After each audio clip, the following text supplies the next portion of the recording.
So, um, good morning, everybody. This is Danny Charity here, uh, your favorite family office host, I hope. Not only because we're the only ones that do this, but also because we're pretty nice and funny. It's a beautiful day outside in Rye, New York today, lots of sunshine, and I'm spending it here from the studio. Instead of enjoying the sun. So I hope you appreciate that. No, but actually we have an amazing day, really, and like the stories you will hear today from Amazon and eBay and e-trading and what Janet Bannister built to Frank that will open the day today with an amazing story of his life and Second Cup and everything he built. So we will be jumping from one sector to another, cybersecurity with Fasken and loads of interesting stories. And we'll end up with Ron Sean, our good friend from Vancouver, who's a family that started in real estate and ended up in technology. And so really a very diverse day and stories about people who never gave up and kept on going. And by the way, this is pretty much how I see the Canadian market ourselves. When I came to Canada the first time, one of the asset managers in Toronto, I believe, told me that there's no way we are going to make it in Canada because families are too private. And even if we do, they know everybody. That's all we needed to know in order to put all of our efforts there. And the Canadian market for us today is the most successful and interesting one. And as you know, aside of the online events, we have our in-person conferences in Canada, in Toronto and Vancouver and Montreal. We will move those, unfortunately, from the scheduled dates of November to late Q1, basically because of the restrictions that currently allow us to bring maybe 30, 40 people into the room, which is something we don't want to do. So we will wait just a couple of more months with that. And I'm very happy that we did the online event to keep everybody, to keep the conversation going. And hopefully Canada will join soon safely other areas where we're at and do our events at like New York, like the States and England. Maybe for those of you who don't know who we are, so we build communities of family offices for over a decade now. We've been doing it for many years. We started in Israel out of all places and grew. And today we're in New York, Miami, Houston, Dallas, Chicago, Vancouver, Montreal, Toronto, London, Tel Aviv, and soon the UAE as well. We have our main events that basically discuss everything that's on the agenda of the families, from estate planning to next gen to arts to philanthropy to marrying wealth to divorcing wealth to everything that's possibly you can think of. And we also, and those are held at the Four Seasons of the World, which, by the way, Easy Sharp, we were very fortunate to have him open our first event in Toronto at the Four Seasons. And we also have sub-conferences. We come from Israel, Startup Nation, we had to, dedicated to technology and innovation and real estate, 2 different events held with the world's leading legal firms and at their premises.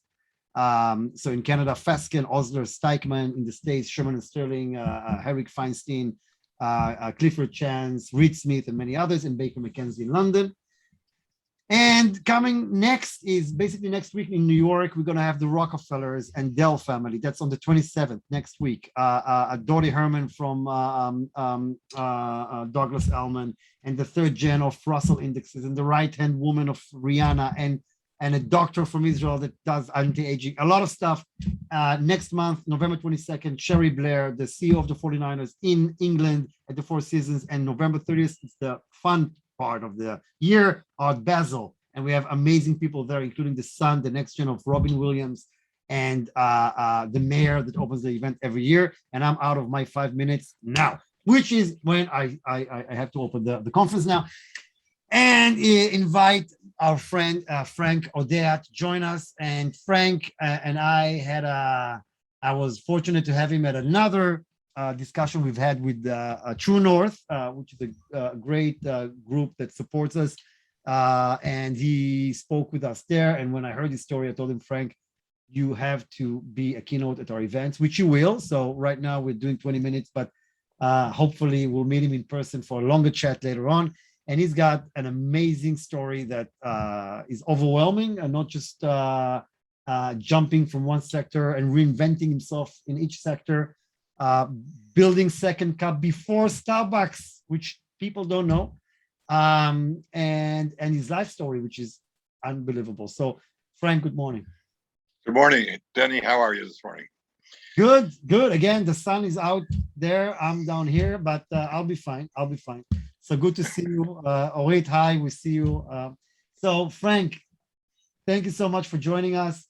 So you're an entrepreneur, as I've briefly mentioned, that done amazingly well in different sectors. Not too many maybe are familiar with how involved you were with the major brands you built. But I want to start at the beginning. How did that happen? And I know you have an amazing story to tell us. Denny, thank you. And yeah, we loved being at your conference in New York at True North. So it's a pleasure to be here and talking to my Canadian friends. My story really starts with being homeless on the street when I was 26 years old. I had an addiction problem. I was living in a flop house, panhandling on the street, nickels and dimes. If you had seen me when I was 26, you would have said that, yeah, his life is over. And frankly, I felt the same. That there was a morning on December 23rd, 1971, when I stood there waiting for the guys to come out and we'd work the street. I hit a moment in time that was to change my life forever. And I was standing. Just before you get into that point, your family, where were they? They were like, no, what can we do? It's a lot. Exactly. They were in Montreal at the time. I was in Toronto. My dad made an important decision, and he threw me out and told me you're on your own. You're doing enough damage to the family. Get out of here. And that was probably the most important thing he ever did, because it made me come to terms with myself. Not right away. It took a year or two, but as I said, I was standing there on December 23rd, 71. And the decision that was going through my mind would, do I commit suicide or do I change? Die or change? And I went to King and Yonge Street, and I held up my hand, and a guy put a dime in my hand. Just out of the crowd, just some guy walked by, put a dime in my hand. And in those days, a telephone call was a dime. And I took that dime and I made a phone call. And my life changed forever. I never had another drink. I'm now 50 years sober. I haven't had a drink in 50 years, and all because that one guy put a dime in my hand. He has no idea of the impact that he had on me, which is always, so philanthropy comes very natural to me. It isn't about what we do, it's about the fact that we do it. And just like that guy did. Now, lots of people put money in my hand before and I didn't change, but that one day, that one time, that confluence of circumstances, and everything changed. And changed dramatically. And within 3 years, I had sort of got myself out of that terrible situation. And I, together with Tom Culligan, created the Second Cup in 1975. But just before that, what happened with that phone call? Who did you call? What happened? I called Alcoholics Anonymous. Frankly, I called Alcoholics Anonymous, and it was those folks that got me back on my feet and got me going again. And it was not easy. I mean, it was a long, hard pull, but hey, nothing is easy in life. Nobody said it's all free. So I got sober. I got a little job. Then I got a little better job. Then I got a little better. Hey, this is before internet, before any of that stuff. So, I had no phone call. I was applying for jobs. I didn't even have any place for people to call me. So I had to get the job on the first interview. And I did. I got one, and then I got another one, and then I got another one, and then before long, I met Tom Culligan, and we started a little business. It wasn't the Second Cup. We had no money. We had $1,000 saved. That's all the money we had. And we had to start a business. So we went in the mail order business, which was really inexpensive. You had just some envelopes, some stamps, and some flyers. And we sold coin sorters to Catholic churches. And one day a guy called us and said, gee, we have a space available at Scarborough Town Center. how would you like to open a coffee store? Wow. We knew nothing about coffee. We knew nothing about any of that. But we opened our first store at Scarborough Town Center, and we sold dry goods. There was no liquid coffee. Nobody was selling coffee in coffee stores in Canada or the US. It was just simply dry goods, a little niche market serving a very elite group of people who wanted to buy coffee beans, and it was a disaster. We were losing money. You had Tim Hortons and stuff like that, which is kind of a very low tier, cheap coffee that you just take and grab and go. Right, grab and go. But in those days, I mean, we were selling coffee beans, for God's sakes. We didn't even have coffee by the cup. It was just coffee beans. And we didn't know anything about the business, but we had to learn it. And one day, Tom and I were standing, wondering what we were going to do with this disaster, having an ice cream cone. And we said, why don't we put a coffee maker on the counter, brew some coffee, and let people taste it? No big deal. I mean, everybody, grocery stores do that all the time. But the most important decision was, why don't we charge for the samples? And then the third decision, which changed everything, was let's charge more for our coffee than anybody else in the mall, so people will know they had a good cup of coffee. Changed. Premium price made all the difference. People changed from buying just cheap cup of coffee now to having an oasis where they could just sit, read a book, have a cup of coffee, and enjoy themselves. Changed everything. They felt it was better product because they were forced to pay more, even though the product didn't really require that, or you actually... Exactly. I mean, our cost of goods was probably cheaper than everybody else in the mall because we were buying more beans, we were buying it directly, but they realized they had to pay for product, and they paid a little more for their coffee, and it was just a tiny bit, but it was enough. It was a strategic decision that was so important, because if we had underpriced, it would have just been another cup of coffee. But because we premium priced, people enjoyed it more and changed their habits. And we began to dominate the market in that mall, and then the next mall and the next mall, and we grew very quickly up to 6 stores. But entrepreneurs have great difficulty raising money in Canada. I'm sure that's true everywhere. But we were offered a 7th store at Eaton Centre, Toronto. Now, my Canadian friends will know that's a really important mall in Toronto. We had a store there, our 5th store. We were offered a 6th store, and the bank said they wouldn't finance us. In fact, they said, "Get out of here. We're not interested. We're not going to lend you any money." And it could have been the end. But like all entrepreneurs, you just fight. You believe in your business and you fight. And I was reading this morning when it was some entrepreneur got turned down 271 times for financing and now owns a global operation.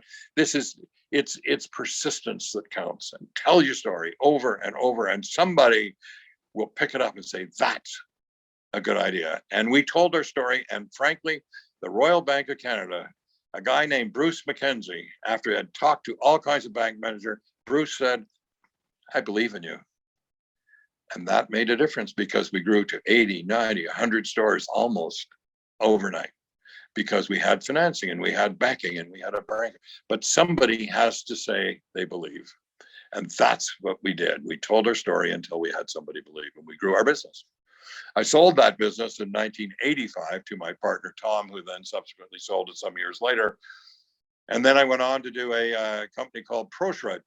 And just because, before you go there, just against to understand, everybody, when they think about high tier coffee, think that Starbucks invented the idea that you can actually consume expensive coffee and yet enjoy the coziness of a really clean, nice, home-like place. But what you're saying is that you guys came with at least a partial of that, a partial concept way before.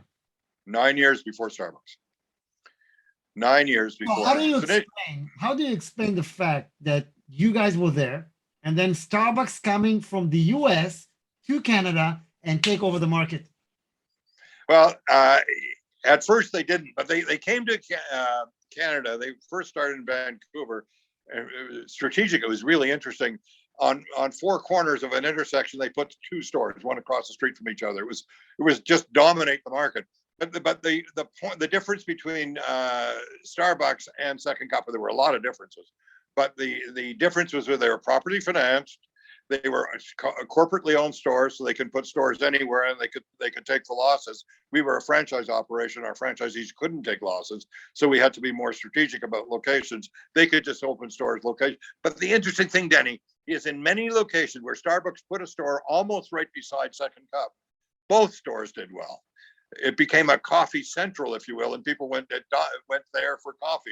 Some people chose Second Cup, some people chose Starbucks, and then after that, a bunch of also rans joined the party.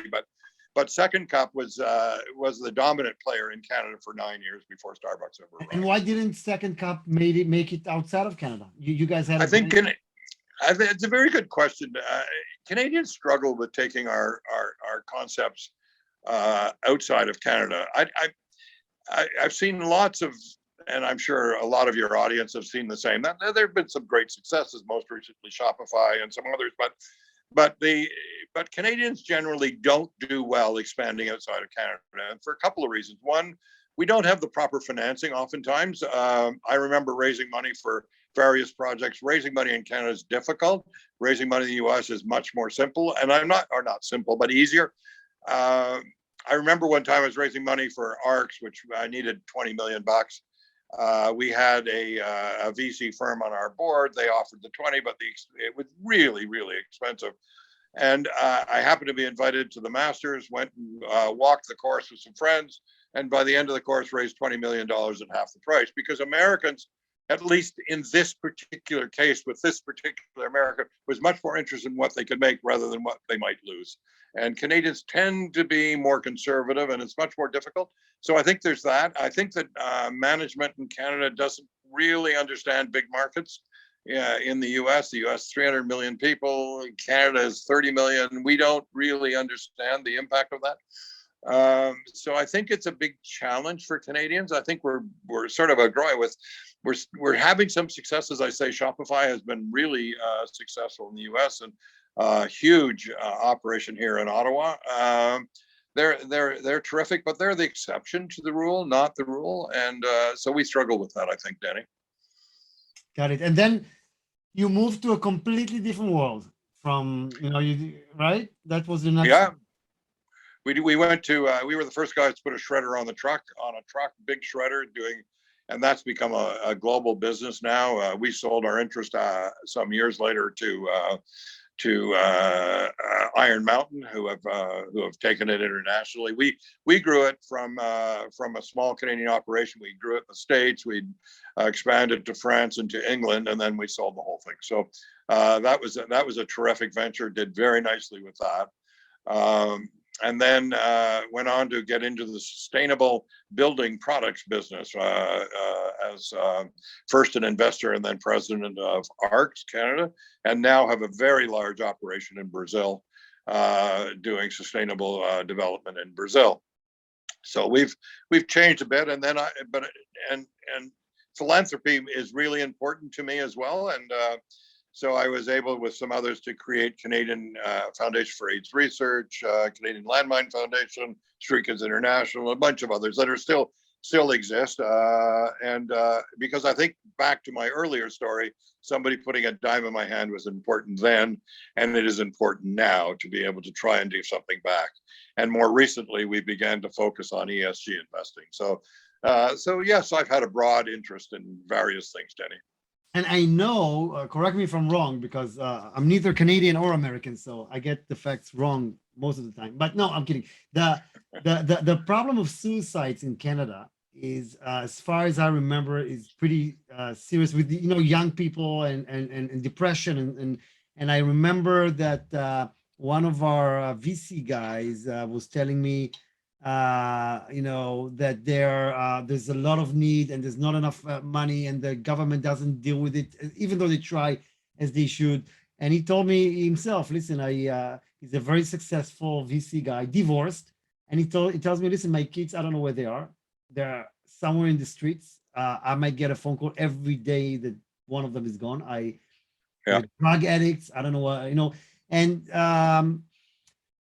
huge thing, it's a huge thing. And you came and you were there. So I Yep. mean, are you in any way trying to meet these guys out there in the streets, or somehow tell them, guys, look what can happen if only I mean, don't lose your hope, because, you know,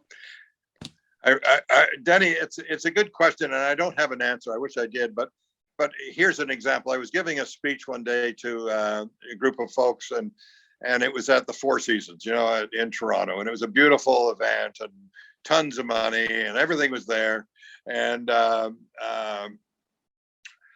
after the meeting, I was feeling pretty good, walking along Bloor Street back to my hotel, and as I crossed Avenue Road, there was a guy sitting on the curb with a cup out, and he had kind of a bit of a sense of humor, because as I walked by, he said, "Hey buddy, have you got some money?" He said, I'm running for mayor. And in those days, Rob Ford was running for mayor, and he was a crazy guy. But anyway, he said, "Have you got some money?" And I stopped for a moment and I chatted, and he looked up at me. He said, "Oh my God," he said, "you're Frank O'Day. I read your book. I read your book." So he knew the answers, but he couldn't do anything with his life. He just wanted to stay on the street. And the juxtaposition between the Four Seasons and this guy, and sitting on the curb with him, chatting, telling him, just go to AA, just start over. We can start our day any day. We can restart our day anytime we want. And he needed to restart his day, and he just couldn't, man. Yes, I've done a lot of that work. I was chair of treatment facilities. I've done as much as I can, but people that are in addiction just can't get out of it oftentimes. They just can't. I wish they could. I wish I could reach out my hand and say, come with me. I'll show you the way. And what do you think led you down that path, or other kids? Is it not enough attention from the parents? Is it just the surrounding? Why do you think people end there? Denny, you've got all the right questions. In my case, it was sexual abuse that when I was 13, and I never turned around. I just disappeared into my addictions until I could deal with that. And who everybody's story is different, but that was my story. Wow, thank you for sharing that. And your family ended up happy with you getting out of that. I hope, but amazing. Of course, we reunited, and everything was fine.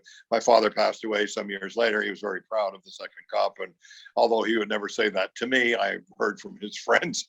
And then my mom passed away some years later. I was there for her, so yes, I was able to become a contributing member of the family, and that was important. That's amazing story, Frank. And now you're in ESG, and I know that because I got to know you through our friends at True North that we were happy to have at our New York conference, and we did an online session. What brought you there, and what can you tell us about that? Yeah, just briefly, and I know I'm not a sponsor, so I'm not selling, but just for folks, just so they know, right? I've been very, very fortunate. I met people in my life that have made all the difference. And one day I was flying into Ottawa, and a guy sitting beside me, and we got chatting. His name's Kai Chen. He's a brilliant guy, and he's got so much talent. And I said, I don't know what we're going to do, but someday we're going to go into business together. And one thing led to another. We created True North and True North Impact Investments, and we became the third largest supplier to the Canadian government of N95 masks during the pandemic. Made a ton of money. It worked out very nicely. But then Kai came and he said, "Look, I've been working with some very, very smart interns from A schools all over the world. And we've created an algorithm that trades ESG stocks, and we're just doing terrifically well with it." So we've been talking to some family offices, such as your organization, Denny, about this. And I am stunned by how smart these young people are. They are terrific, and they have been doing some terrific work. So we're raising money both in the VC area for in health and wellness. That's an important sector that we think is going to be really, really important, digital health and wellness. And the other is this algorithm, this training. We were in Dubai last week. We've been asked by the government of Dubai to create an ESG fund for them and an algorithm. So we're doing that. We have Brazil has asked us to create a Brazilian algorithm because the Brazilians can't trade on the New York Stock Exchange. They have to trade in Brazil, so they need a special algorithm for them. So Denny, it's been an exciting time for us at True North, and we're doing really, really very nicely. Thank you for asking. Thank you. Thank you for sharing. So, Frank, it's been an exciting story that you've had. Anything else that you'd like to tell entrepreneurs? Yeah. I'd like to just leave your audience with one thought. Remember the dime. Just remember the dime. We all have to do something to give back to create. We arguably live in one of the finest countries in the world, and that didn't happen by happenstance. That happened because people cared and people did things. We didn't always agree, and of course we don't, but we do agree that this is a great country, and the way to continue to do that is everybody needs to do their piece. So remember the dime. Don't try and connect the dime with making a difference. Just do it. Just do something, because every once in a while something will happen and something will change, just as it did for me. It changes the world. It builds a better country, better society. That's what that's about. Danny, thanks for this. Thank you, Frank. And I'll tell you something about coffee. When I came to Canada the first time and nobody was guiding me, and I was going to meetings, and I'm with my Google Maps, and I have no idea. I have no idea what's going on in Toronto. I'm going from one meeting to the other, and at some point I'm like, it tells me go to the path, and I'm like, it sounded to me a path like in London. You have those small, tiny streets, and I was like, forget that. I'm sticking to the main streets. And then at some point I was like stopping somebody in the street, and I told him, "Do you Canadians have coffee anywhere?" They told me, "Yeah, just go down." What are you talking about? So just go down the stairs. And then I discovered that there's an entire city beneath the city where actually everything's happening. And I was like, oh my God, I've been navigating the city like that for quite a while, which felt really stupid. But then I found Second Cup and Starbucks and everybody right beneath me. Right underneath your feet. Just quickly on that, the brilliance behind an underground city was a guy named William Zeckendorf, who came from Poland, absolutely broke, arrived in New York as an engineer, and his vision was an underground city. And he came to Toronto, sold it to Toronto, but there was a new election. They rejected it. He went down the street, down the 401. He went to Montreal, and he sold the idea to Montreal. And Place Ville Marie in Montreal was his first underground city where you could live, work, and play underground. And it was all because of a guy named William Zeckendorf. And in Toronto, most folks don't know how to navigate the path beyond, a very small radius, right? And for me, it was a challenge to get to the mall from I forgot which hotel I was, but I said, I'm going to get it. I'm going to make it.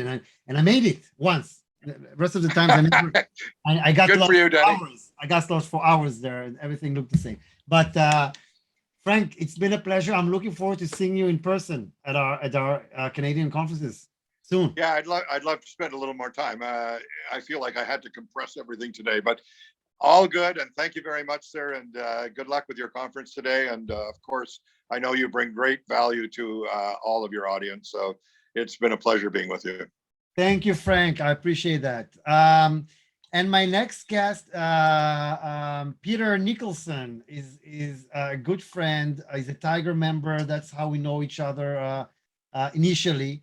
And he was supporting our first event in Canada. So, Peter, that not everybody do that. But when we came with no track record, but the fact that I was very persistent in calling you, but you supported us and sponsored that conference, and I thank you for that.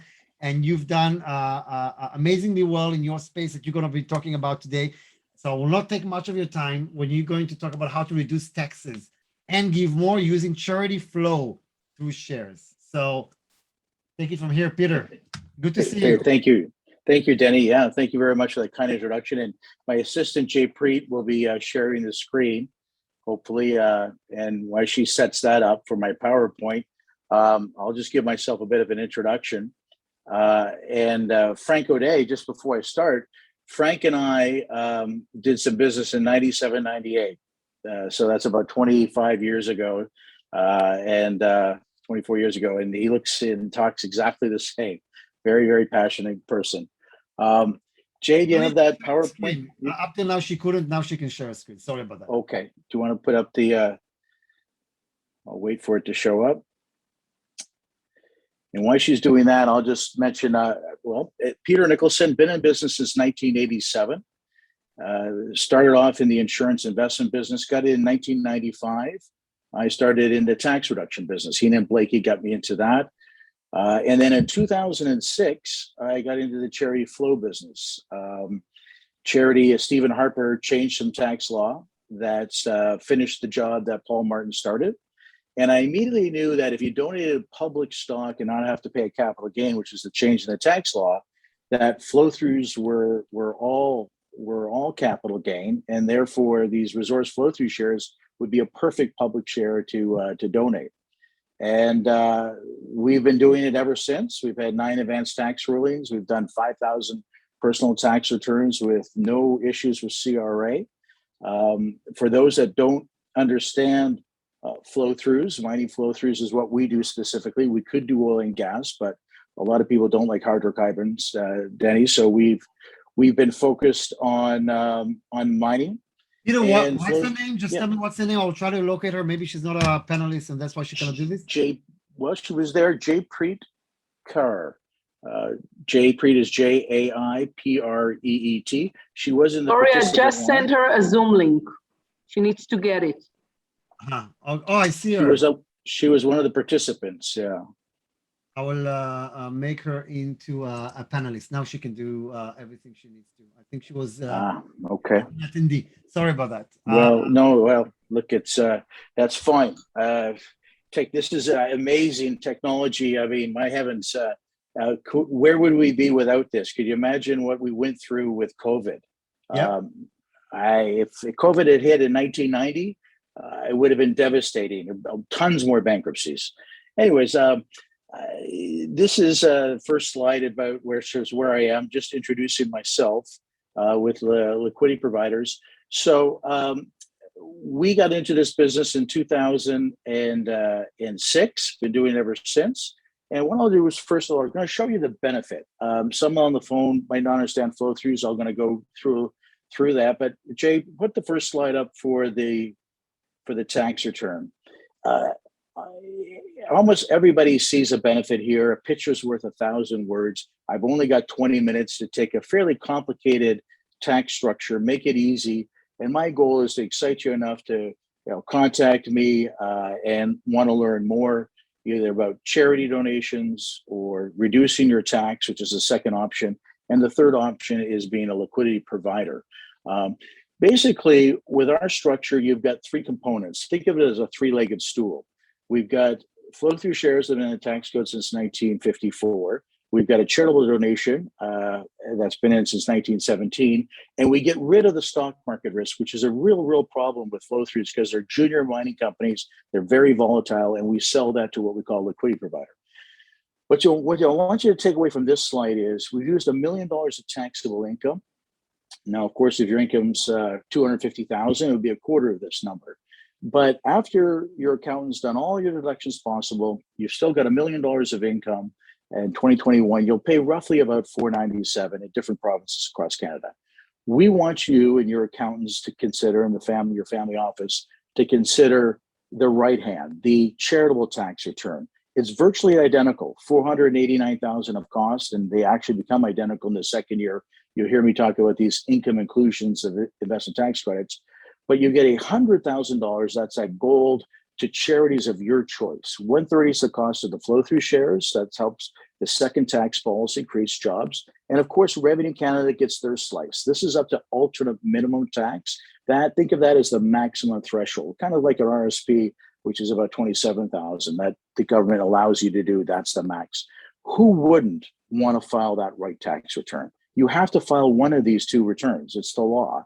But it's a lot more enjoyable to take that 100 grand or 20% of your entire tax bill that would have gone to RevCan to help society as they see fit through Department of Finance and the government. Now, how you see fit to charities of your choice. That could be cancer, education, youth. So that's what this is all about. And that's what a 1 penny deal is, where the $100,000 donation literally costs you 1 cent when you take two separate tax policies and marry them together. Next slide. This slide, you don't have to give to charity. It's your choice. A lot of our clients give some to charity, but most goes back into their own pocket. So if you decide not to give the liquidity providers cash from the sale of the flow-throughs, you could walk away with a $58,000 benefit in the first year. It does water down to more than $50,000, which is the charitable donation. They're virtually identical benefits, but we offer both. You can either give more to charity, you can give more to yourself, and I'll show you an example where you make 26% net rate of return after all fees and tax savings, or you can have a combination of both. All right, next slide. And we actually show, if I had more time and more detail, the 4 pages. Look, I've got about a dozen plus referral sources. We have them at the ready for you. We have a board you can contact to make sure you feel comfortable that this structure is completely compliant. It does have a great 15-year track record. But I chose Patricia Saputo because she's been a friend of DC Finance. She was actually a speaker 2 weeks ago and probably last year. She's well known, of course. Her family's done a lot of great work in the business side and the philanthropy side, business with cheese. She mentions here that it's the most cost-effective way to make a contribution, and she should know. She's a tax accountant. Her family represents or gives money to McGill, plus many other charities. But here's the key component. I've been a longtime client of WCPD and a supporter of the flow-through structure. That's a very powerful statement. Next slide. Now, the WCPD, by the way, the acronym stands for Wealth Creation, Preservation, and Donation. That's the name of our firm, and those are the 3 things that we do. As far as my advisory council, I created this back in 2006 when we were the first firm in Canada to do this structure. We came up with the idea, and it looked too good to be true. The numbers were outstanding, and we knew we needed to have some bench strength of people that were understanding of tax and could be independent. And that's what my advisory council is. Most people in tax world will know Len Farber and David Laidley. Len, based in Ottawa, he created tax policy for our country for 30 years in finance. David Laidley, the former chairman of Deloitte. These quality people would not be here if the structure was not compliant and safe. Next slide, Jay.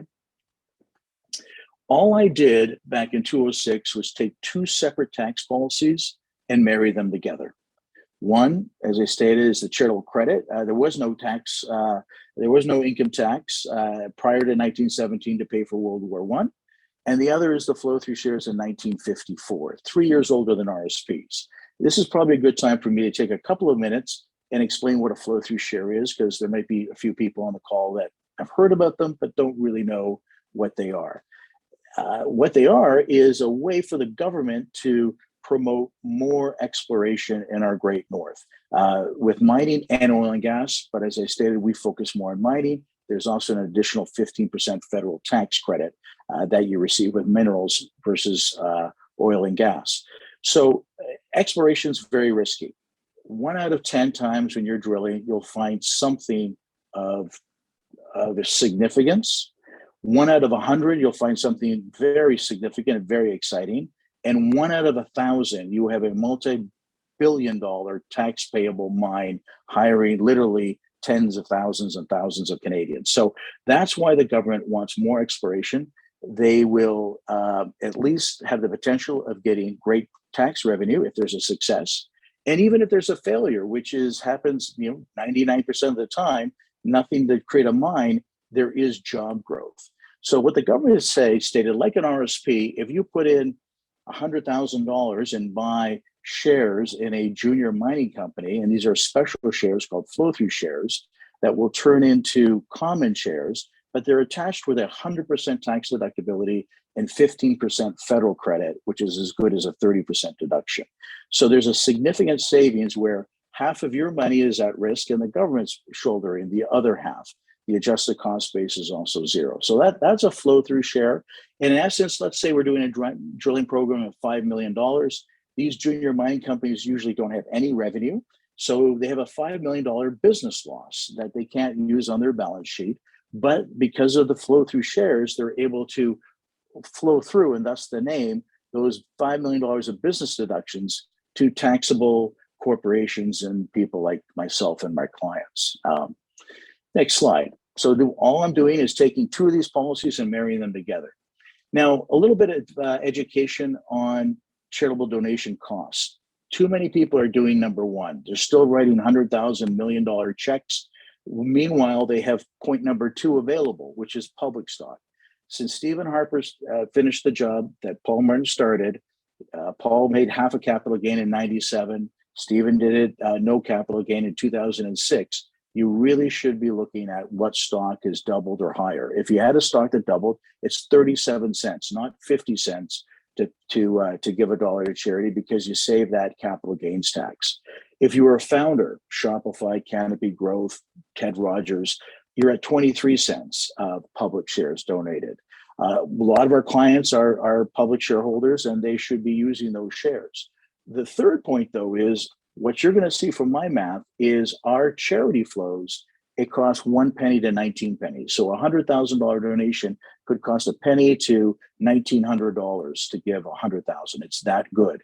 And a lot of times we combine the public donation of stock with what I'll share with you soon, a real example on a buy-sell where you don't give the cash proceeds of the liquidity provider to charity. You keep it for yourself. You make a 26% rate of return, and that can decrease point number two from 23 cents cost down to a penny by using that profit to grind down that cost. So that's just a little education on the three ways of doing it. We highly recommend point 2 and 3. Next slide. So here's a real life example. We closed this deal recently. It's Ontario. I do have similar type of offerings coming in November and December for Quebec, nationally, which would be Ontario, Manitoba, the Maritimes, Saskatchewan, and BC. There are extra benefits for me to put a BC taxpayer with a BC drill program. Same thing with Quebec. This example is just, I'm going to show you as a pure investment because it's a little easier to understand. Again, I'm tight for time and it is a little complex, so I'm trying my best to make it simple. So here we go. $270,447. You write that check, you sign a subscription agreement. Whoever signs a subscription agreement, individual or corporation holdco, for example, gets the tax deductions.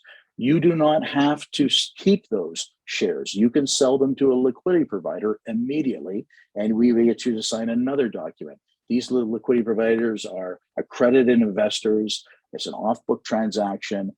They're usually like ABC Copper in this example. They usually are a shareholder. As long as we sell those flows at a discount, they're interested, and every deal is negotiated. Now, these are private placements, so the liquidity provider or yourself, if you ever decide not to sell it to the liquidity provider, you have to keep these shares for 4 months. So what the liquidity provider is betting on is that their 270 of shares that will become common shares at the end of 4 months probably won't pierce below the 200 grand, which is what they're buying them for. Now, there's fees. The investment bankers get a good chunk of the 7 to 10, 11% fees that tend to be charged on average deals. We also have legal accounting in ourselves, and there's usually a couple of points there if there's a referral agent to a donor, for example. So the bottom line is, immediately after you write a check for the 270, sign the subscription agreement, you get back 170,000 of cash. Fasken does our closings, usually about 3 days after the closing will be wired back to you. Step 3, and I can go through the details offline, but you will receive 147,000 of deductions just on the buy-sell of the flows of 270. There is some income inclusion, that's in the first year. There is some income inclusion, you'll see the 21,000 in the second year. So the net for you is 126. Next slide. So here's the conclusion. You wrote a check of 270. You got back 170 3 days later, you're out of pocket 100,000. That's why I chose those wonky numbers. So it's a nice even figure, but you're going to make $126,000 of positive investment profit via tax savings. That's an outstanding return, net of fees, with virtually very little risk, very little tax risk, and no stock market risk. There's no stock market risk because you've sold it to the liquidity provider. They're taking on the stock market risk over the next 4 months and beyond. The small tax risk is Revenue Canada has the right to come back and make sure that 270,000 was used to drill. The mining company, ABC Copper, did not spend it on salaries, rent, for example. This is very black and white. CFOs will get fired if they don't do this properly. And because of that, we always get every structure to be indemnified by the mining company. If CRA or Revenue Quebec comes back afterwards and they find that they didn't spend the money, within 20 days, the mining company has to cut us a check to make us whole. And then they can go fight Revenue Canada over the next years to come. And that's basically how it works. And these are almost all public companies. So we have one final protection. If it were ever to occur that they went bankrupt, the mining company, and therefore their indemnification isn't worthy anymore. There's no value. But they do carry errors and omission insurance. All public companies do, and we would sue the directors. I've only had to do that once in 33 years. The indemnification always works, and hopefully we never even get to that point. We always want to choose good mining companies with lots of cash in the bank that would never be tempted to do the wrong thing and not spend a 270 on drilling. Okay, now just quickly, we'll finish off with the donation. So that's, just go back to the $26,000 profit. The $26,000 profit, now I'll talk quickly about the donation.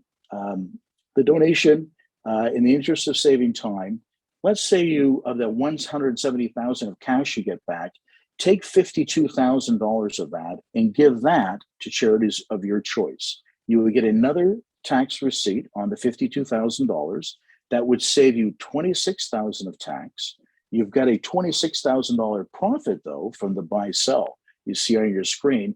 That would match each other and thus would be a penny cost. In this example, you could keep $26,000 of profit, or you could give $52,000 to charity at a 1 cent cost. You choose which one best fits you, or some combination. And next slide.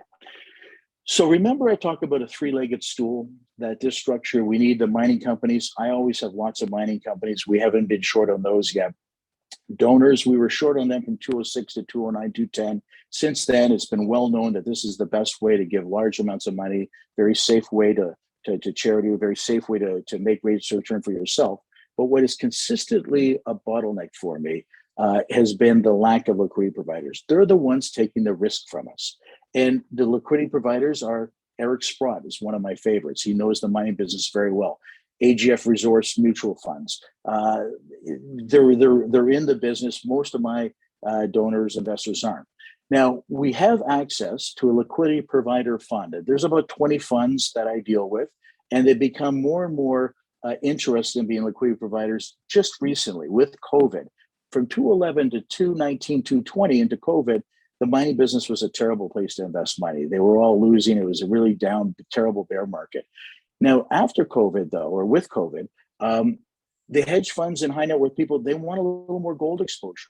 They want that safety net if things get really, really crazy in the markets, real estate, stock market. So there's three real advantages if you were to decide to put money into this particular liquidity provider fund. One is you're going to see terrific rates of return. And the reason is that 20 to 30% discount. When you're buying public stock that costs $270 for $200,000, that example, that's a really good advantage, especially if you have 30 or 40 stocks, not just one particular one, because one absolutely could lose that $70,000 or 20% discount. Secondly, very few of my high net worth clients have enough gold exposure. They want more of that. And the third reason, and we've all been talking about ESG, is social impact.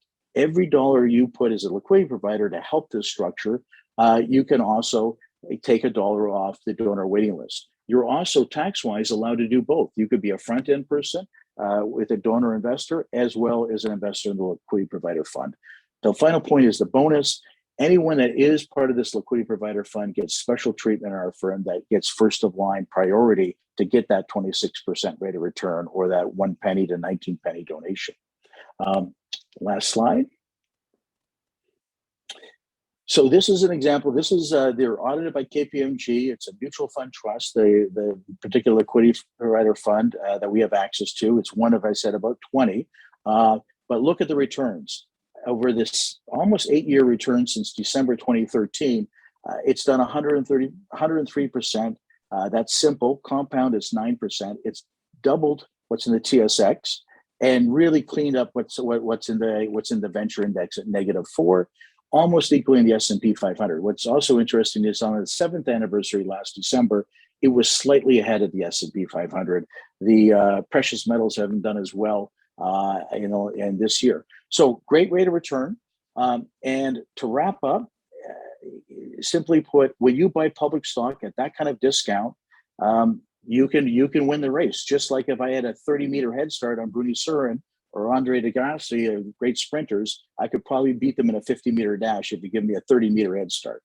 So hopefully, in conclusion, this interests you to learn a little bit more about tax reduction, about very tax-efficient donations, and if you want to look deeper and consider being a liquidity provider, that would be helpful as well. Although I do have front-end product, I believe, Denny, all across Canada for the next 2 months. And thank you all for your time.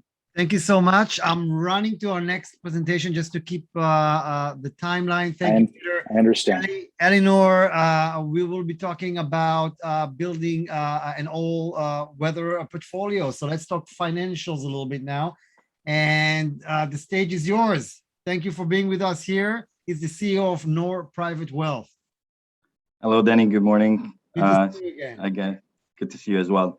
Just try to zoom in like that. Good morning, afternoon, everyone. Good evening, some of you guys. Thank you for hosting me for this event. My name is Elie Nour. I'm the CEO and founder for Nour Private Wealth. We're a boutique firm registered with IROC. We manage money in 7 different provinces. Actually, I'll just follow the agenda. And so this is what I'm going to be covering today: who we are, what sets us apart, wealth planning and tax minimization, our investment process, how we get paid, and what to expect. I don't think we'll have enough time for questions, but I'll have my contact information. So who we are: we're a boutique investment firm that caters to clients of high and ultra high net worth. We service clients' wealth management needs across 7 different provinces. We're the only company today in Canada that can take on non-resident clients from 105 different countries. The US was the last country where we got our license with the SEC on September 2nd. So similarly, if you have, I'll give you one case. I have a client that lives in Toronto. She referred me her brother in France and her sister from California. So the 3 of them, they're clients that are fitting under the same household, even though they live in 3 different countries. We also have the ability to trade on 28 different stock markets, not only the North American markets. And again, we're the only firm that can manage money in 19 different currencies, not only Canadian, US, but euros, yen, Swiss francs, pound sterling, and the list goes on. What sets us apart?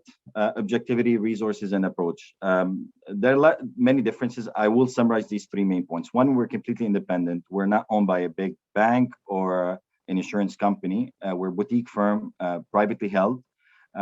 We have access to all investments on the market, and we get paid the exact same way no matter what we recommend. So we don't have our own products or our own investments, but we have access to the best management money can buy. We don't believe that one firm has all the best money managers. I'll show you one of the slides later on that we shop across basically the planet to get the best money management out there.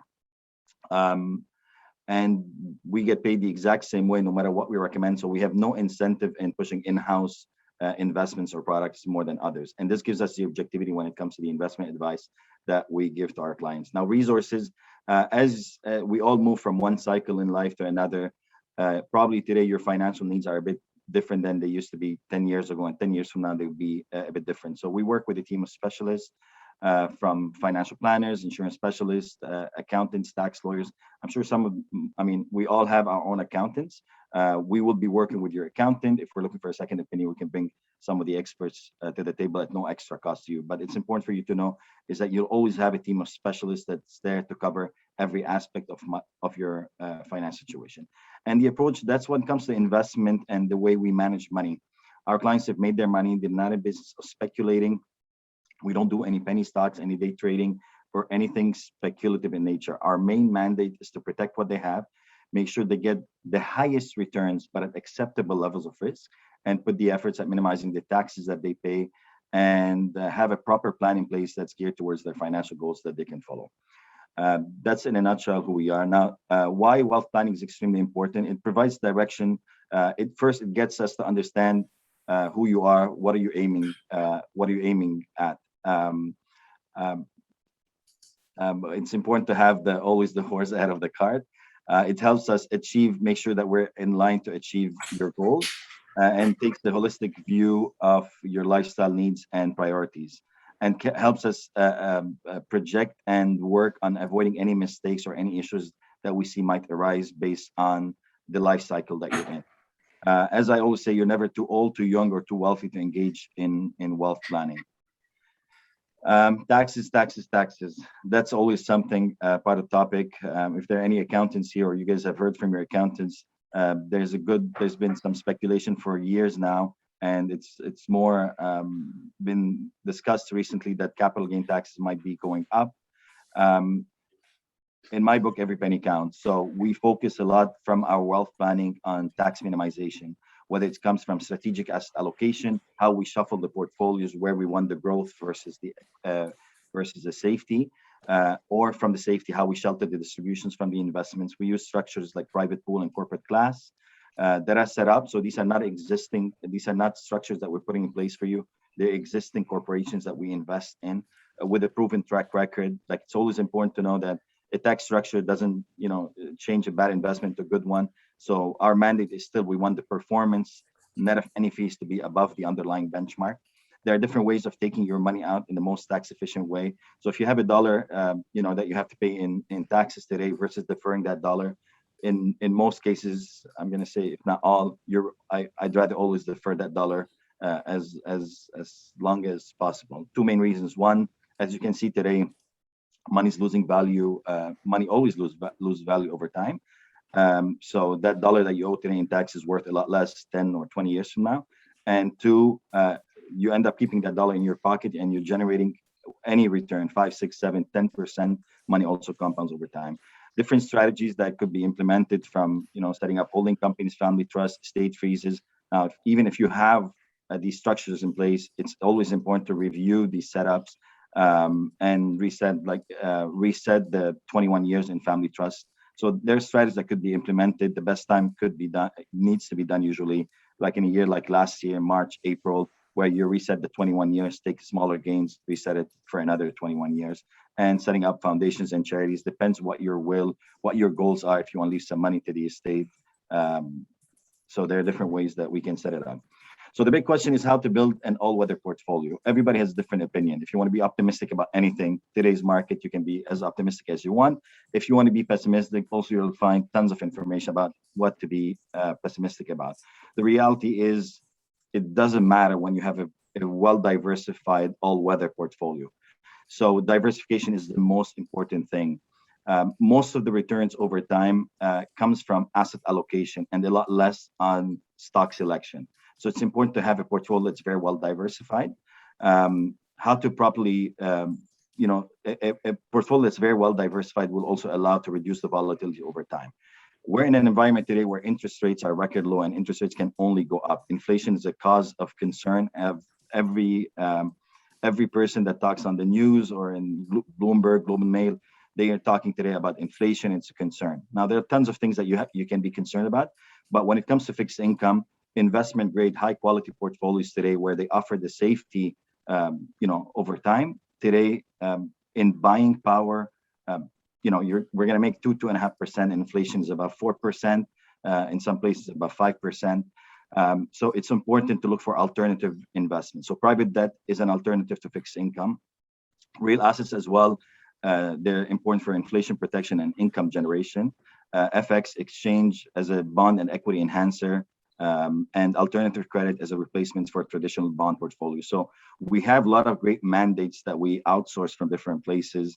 None of these mandates are ours, but our jobs as asset allocator. If you guys like classical music, I want to make sure we get you the best violinist, the best celloist, whether they're coming from Europe, Asia, it doesn't matter. We want the best team, the best band put all together. This is just a graph that I want to share with you. In 1995, to get a 7.5% return, expected return, the portfolio would have been 100% in bonds. In 2005, as you can see, the percentage in bonds drops down to 52%. In 2015, 12%. And the deviation ends up obviously going a lot higher now. So as you can see, 17.2% standard deviation. This is the next graph, the need for global multi-asset capabilities. Again, this is just reconfirms, but instead of showing you the 2015, this is showing you a portfolio that has, as you can see, more bonds at the bottom. And going back to 2021, the expected return with all that diversification, expected return of 4.8% with an 18.2% standard deviation. So you're taking today a lot, you have to take on a lot more risk to get even lower return than you're used to over the past 20 years. This shows you always the importance of tactical asset allocation. It's great to have a plan in place, but you can just sit and wait always for long term. You know, some companies had the mandate as, you know, buy and hold for a long time. These mandates, as great as companies, you know, it's important to hold great companies for the long term, but when it comes to asset allocation, you have to be tactical. So I've been extremely busy since 2000 and I'm going to say early 2018, where interest rates were expected to go up. You saw the Federal Reserve increase rates 5 times, Bank of Canada 4 times, bond benchmark was down by 4%. We've added some alternative investments to provide and floating rates that were up by around 4%. That's, we're talking about the safety portion, but all benchmarks ended up losing money from the TSX, which was down by around 9%. Global markets were down by 13.1. But what's important to do is you have to have a mandate that's flexible that can adjust accordingly. After all, that's what you guys are paying for, right? You're paying to have a team, an investment team that's able to adjust and always make the proper decisions, not from let's maximize the returns, but let's reduce the volatility and avoid any mistakes. Any drop, you're down by 20%, you need 25% to recover. If you're down by 10 and you're down by 5, I want to capture most of the upside, if not beat the benchmark, and I want to protect from most of the downside. That can only be done through tactical asset allocation. The income generation today, as things are changing, so asset class in today's low interest rate environment, based on distributions, you can see the infrastructure here providing 3.42% in yield, real estate 3.16, Canadian equities 2.63, still one of the best out of the global markets.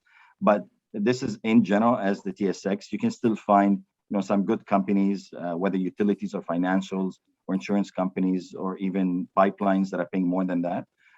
But overall, comparing all things being equal, by looking at the different asset classes, you'll be able to see where the yield is coming from. So if you're looking for anything for income purposes more than this, you need an active management and you need to look for alternative investments.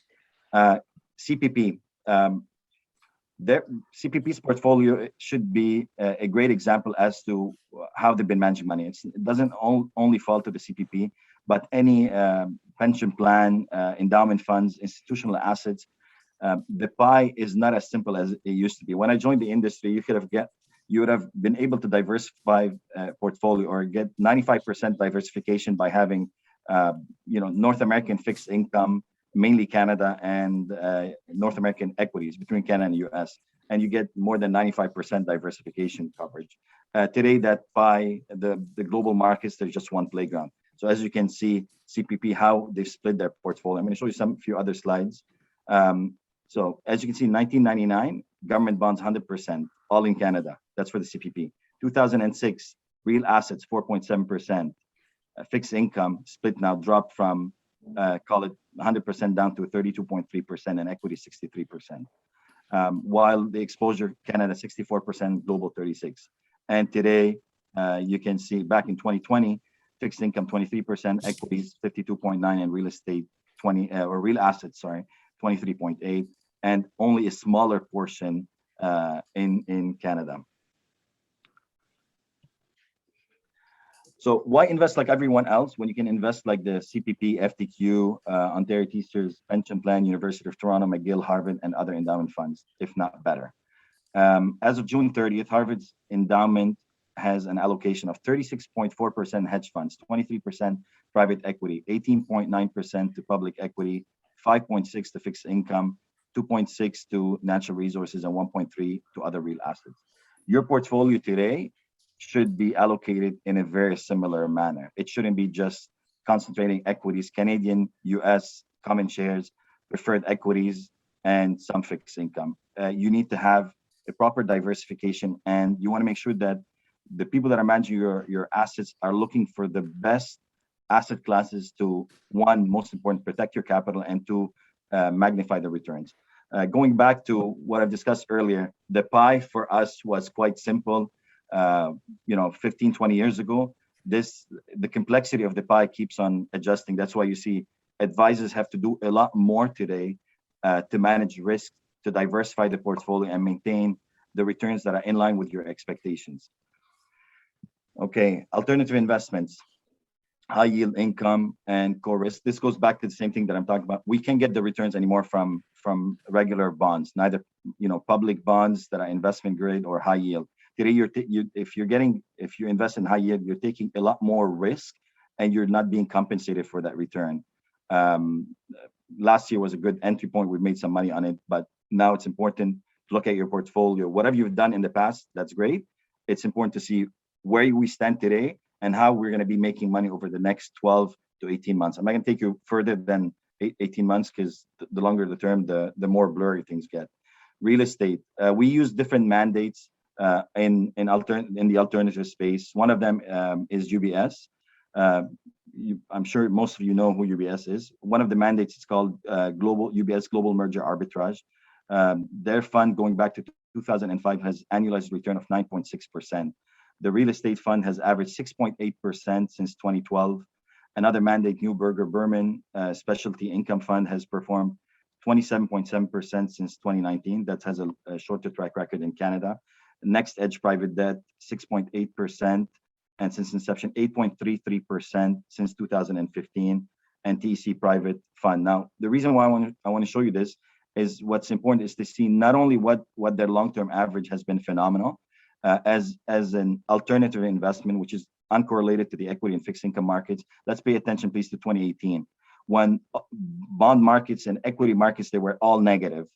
2018 for the global real estate, 8.41%. That's why you need these investments. Other than capital preservation and income, you need that consistency that no other asset class will be able to offer you. Merger arbitrage, let's just jump to 2018, get the returns. 2018, 13.1%. No other asset class was able to generate that return. This is from 9 Point, another mandate that we use, 28.07%. 2018 again, this is another senior private debt, 7.02%. And they have a long-term track record. Mortgage investments, this is a new fund. I mean, the initial one goes back to 16 years, but 2018, 7.65%. What else with the interest? Let me see, we have 2 more minutes. I can go for another 2 hours, but I'm going to spare you guys. Axia, we've launched this with CI a month ago or 2 months ago, with a target of 7% distribution, owning real estate in the US grocery chain. It's called Net Leases. This is some of the grocery stores, Walmart, Kroger, but the target is 7%. Now it's closed, 7% distribution per year, plus another 5% capital appreciation, so 12% return. Let me just jump into the last. When it comes to the portion of the portfolio where we're looking for equities, this is some of the mandates that we use. Mower, probably many of you have heard the name. If not, this is a great company from out west in Calgary. This is our global equity mandate that we use. As you can see, anytime you're being recommended an investment, it's always important to see what are the returns net of fees. So if I say we're doing a great job, the question is, that's fantastically compared to what? So as you can see, global equity 15.28% per year for the past 10 years, beating the benchmark. The blue line is the index, the investment, the red line is the index, and yellow is the category. Manulife dividend income, again, different firm, Manulife, you know the name, going back 15.24% for the past 9 years. We won the best of the best. Fidelity Canadian Growth Fund going back to 2001, now 20 years, and averaging 18.54%. There are other mandates that we consider. Global Thematics, managed by Pictet Asset Management from Switzerland, 14.41 annualized return since 2008.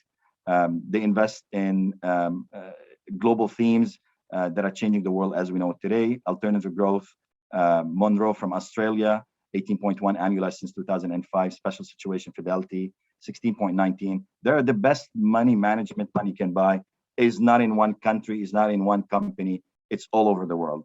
Elie, Yes. thank you so much for that. We have to My jump to our next session. By the way, all of the names you've mentioned are sponsors of ours at some point. Oh yeah, all great companies. We want the best, so you guys are bringing the best. Thank you, Elie. Anything else you'd like to add in one sentence? Give me a call. Let's see what I can do. Sounds great. Your information will we'll send to everybody who joined and those who didn't make it today. And thank you, Elie, and hope to see you in person soon. Looking forward to it. My next panel is about privacy and cybersecurity that became even a worse issue to deal with during COVID. And I am very, very happy to have here first Corina Weigl, the partner at Fasken, and one of the first people, not one of the first, the first legal firm I met in Canada that was nice enough not just to meet with me the first year, but support us ever since. So Corina is here and Christopher Ferguson, both partners in Canada. We're going to talk about all of that world right now, cybersecurity and everything around that. And yeah, and hopefully we'll see you all in person very, very soon. How long will this event run? Somebody's asking, I think until 2 or so. Thank you. That's great, Denny. Thanks, Denny, for that warm introduction. So pleased to be here for part 2 of DC Finance's Family Office Symposium. And I am Corina Weigl, as Denny has let you know. I'm co-chair of Fasken's Private Client Services Group. And I have the privilege today to introduce my colleague, Chris Ferguson. Chris regularly advises on IT and technology matters, and that expertise makes him uniquely qualified, I think, to give you a bit of an update on some cybersecurity issues that are of relevance to family offices. And so with that, we're just going to do a bit of a moderated panel. I've got a few questions that I want to pose to Chris. The first of which is, I'm going to lob an easy one at him. What are the current trends in privacy and cybersecurity that are relevant to family offices and high net worth individuals? Thanks, Corina. When we think of privacy and cybersecurity, sort of what immediately comes to mind is that privacy is obviously compliance with privacy laws and consumer data breaches and large data breaches involving a lot of consumer data. And those are super directly applicable to the operations of a family office, but certainly apply to your investments and the investment environment that you're thinking about. So just a high level on the privacy front, on legal developments there. Well, internationally, there's been significant developments over the last few years, and the most influential of which has been the introduction of the Gdpr, the General Data Protection Regulation in Europe, and subsequently its UK equivalent in post-Brexit, which brought with it sort of extensive fines, with respect to certain violations up to 20 million euros or 4% of an annual turnover of a company. So that would be it's a sort of like consolidated revenues. And just as many prescriptive requirements, extensive individual rights, prescriptive disclosure requirements for companies, as well as formalities regarding international transfers and restrictions on that end. So that makes any business dealing with personal information in Europe subject to an onerous regime, and that regime has been influential both here and abroad, and in sort of led a push in the United States, certain states to pick up that mantle, specifically in California, that introduced the Consumer Privacy Act there, and then strengthened it just last year, even though it just come into force, the California Privacy Rights Enforcement Act, meaning that now where the US sort of previously relied with respect to privacy was more a competition issue and the FTC regulating representations on that front. Now we have state level laws that deal with privacy that are more comprehensive, like Canada's laws and like the GDPR. And then that law has been influential, the California law has been influential in the United States, and then Virginia has just recently passed a law. So when you're thinking about sort of investments in the business environment, especially with any company that deals with a lot of data, you have to think about compliance with these laws, and they become more expansive around the world, and it causes cross-border compliance issues as well. And so over that general context then, you know, we've had, those laws have been influential in Canada and have created a push here. My apologies. And specifically efforts of privacy reform in Canada, the most recent of which has been in Quebec, which has revised its law. It was the oldest law in Canada. It was from 1994, the previous privacy law. And it is modeled on the European law, so giving greater individual rights, greater fines and enforcement powers, initial obligations when transferring information outside of Quebec and Ontario. So if you have investments in a company that operates in Quebec now, when this law comes into force, which is expected largely to be most of those obligations in 2 years, you'll even have to think about data transfers between Canadian provinces and then certainly abroad. So that means if you're transferring personal information outside of Quebec, you have to do a privacy impact assessment when the new law comes into force. And ultimately, that'll look at the sort of sensitivity of the information, the purpose of its use, and the protection measures that apply to it.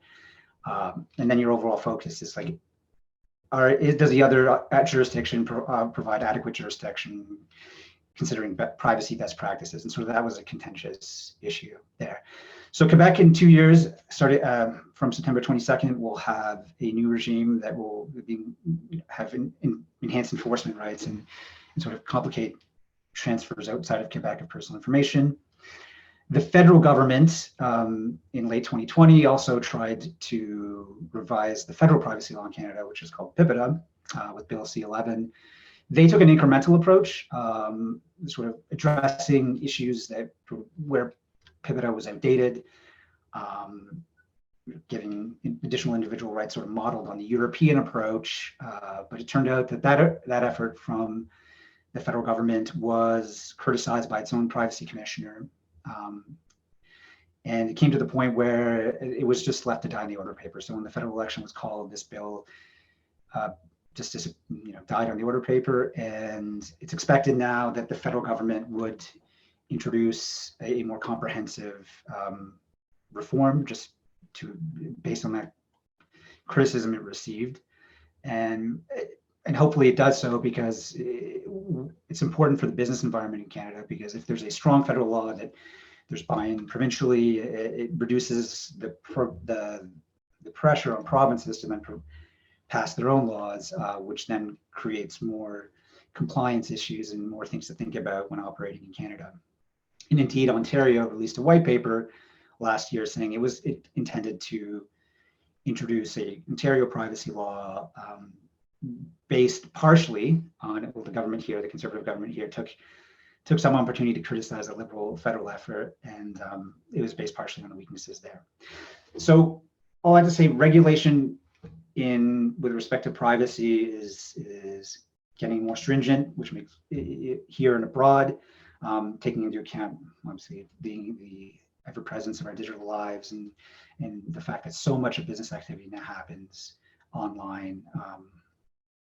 And so the second component of what you traditionally think of as privacy and cybersecurity is, well, privacy breaches, large consumer breaches. And in Canada, there are class actions that proceed on that basis. They can be significant. For instance, a bank earlier this year had a privacy breach that affected around 113,000 customers, and a court-approved settlement yielded a court-approved settlement for $21 million.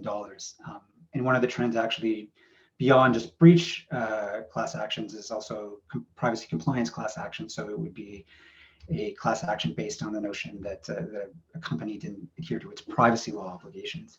And those recently have yielded significant settlements. There's a $2.5 million settlement in 2018 with an insurance company and a $4.25 million settlement in 2020. But cybersecurity also now is an issue for any company. Regardless if you're dealing with a large amount of consumer data, or maybe you're just a business, or it's a business-to-business company that doesn't have a large amount of individual personal information, but I mean, every business now is dependent on IT infrastructure and it working, and every business has important data that it has to deal with. And one of the biggest trends of the last few years has been the prevalence of ransomware attacks, which can disable the IT infrastructure or disable and jeopardize the confidential and important information of any business. So it's something that every business needs to think about, and even family offices will have to think about too. And in fact, there's a 2021 survey by a cybersecurity firm noted that 86% of its respondents had suffered a cyber attack, a successful cyber attack of some kind, not necessarily material, but there are attempts and they are successful. So ransomware is one of the most impactful trends in cybersecurity of the last few years. And just quickly, a ransomware attack is an attack where an attacker or threat actor gains access to networks and systems of a victim organization, and then will seek to encrypt all its data, meaning that the organization can't access it. And then we'll say, to get you the tool or the key to decrypt the data, you have to pay us X amount. And in a lot of cases, also, there's an attempt to exfiltrate or remove take back the confidential information of the information of the target firm, and then also under that ransom saying, if you don't pay the ransom, we're going to publish this information and cause you embarrassment, etc. And the growth of this has come through the advent of cryptocurrency as a way to exchange money without having to go through the financial system. There's just been a larger increase in payouts. Those numbers didn't tend to increase up until last year and sort of stabilize last year. And the industry has become professionalized. So some criminal organizations will offer ransomware as a service where you can get sophisticated software, and then individual hacker groups that are smaller will then use that and can use these more sophisticated tools. And it tends to be small and medium-sized organizations that are disproportionately targeted. They just have less sophisticated IT and cybersecurity operations and less expertise to handle incidents. And the top vectors of these ransomware attacks tend to be stolen credentials, like they were breached previously in a public exchange on the dark web, or guest credentials, sort of brute forcing an open remote connection. Phishing, which we all know, those emails that try to extract information by posing as someone else in the organization, and then just unpatched software vulnerabilities. So a vendor had released a software patch and it just hadn't been done in the organization. And a particular challenge for family office and high net worth individuals is that you're more likely to be the subjects of a targeted attack with more sophisticated individuals, just because the impression would be that you have the means to pay. Yeah, and I guess in the context of family offices that are managing a portfolio of private equity or private debt investments, the ransomware becomes an issue for them too, right? What's the level of due diligence that those companies are actually employing to protect themselves from those types of breaches? Yeah, that's right. I mean, there's two aspects of that, right? There's the one aspect is on the transactional end. If you're seeking to acquire a company or an M&A transaction or a private placement, you have to do your due diligence on the cyber front there. And again, because of the ransomware scenario, it's not just for tech companies. It's for any company that relies on IT infrastructure, which is basically everybody. So you have to look at those in the process of looking at your investments and making sure that the investment target has that sorted. Yeah, and it's not that as if it's going to flow down to the family office who's making the investment, but if the ransom attack is so huge that it actually causes the company to go under, then your investment's worthless as well. So it is of relevance to family offices as well to make sure they've done that. Absolutely. So second question that I wanted to ask you, and we may only have time for this question, Chris, is just what are some steps in preventing or preparing for cybersecurity incidents for a family office to sort of set up and put in place? Yeah, absolutely. The key is sort of establishing the processes and the right team within the organization, the right compliance structure. So that means that ensuring the right allocation of resources for IT infrastructure and cybersecurity, and make sure that's regularly discussed by senior leadership. And sort of, again, this means acquiring the required expertise either internally or externally, and again, just investment in the infrastructure. Then once you get that expertise, you want to make sure that those folks who have that expertise are regularly keeping senior leadership updated, making sure that they're being informed and the process is moving along. And then secondly, once you have the team in place and once you have the administrative structures in place, you want to look at, well, what's the risk in the organization, sort of set a baseline and scenario of the current risk, and look at independent frameworks and sort of consider standards, external standards like ISO and certifications like ISO. And this may require using external third parties to help assess the sort of existing cybersecurity program and the effectiveness of it. And then once that's done, you have a framework. You want to make sure that there's enterprise-wide, this framework is implemented. You want to make sure that people are trained. And one component too, if you're using third-party vendors, which invariably you will be, you want to make sure there's a vendor management program that makes sure you have the right contracts in place with those vendors. Make sure you did due diligence in those vendors, that they can provide the security that they say they're going to, and that they're appropriate for the sensitivity of information you're giving them.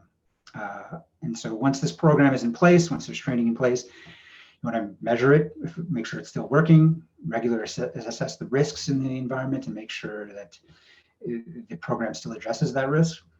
And then with respect to cyber incidents in particular, you want to make sure you have an incident response team and an incident response plan so that you know what you do if you are faced with a cyber incident.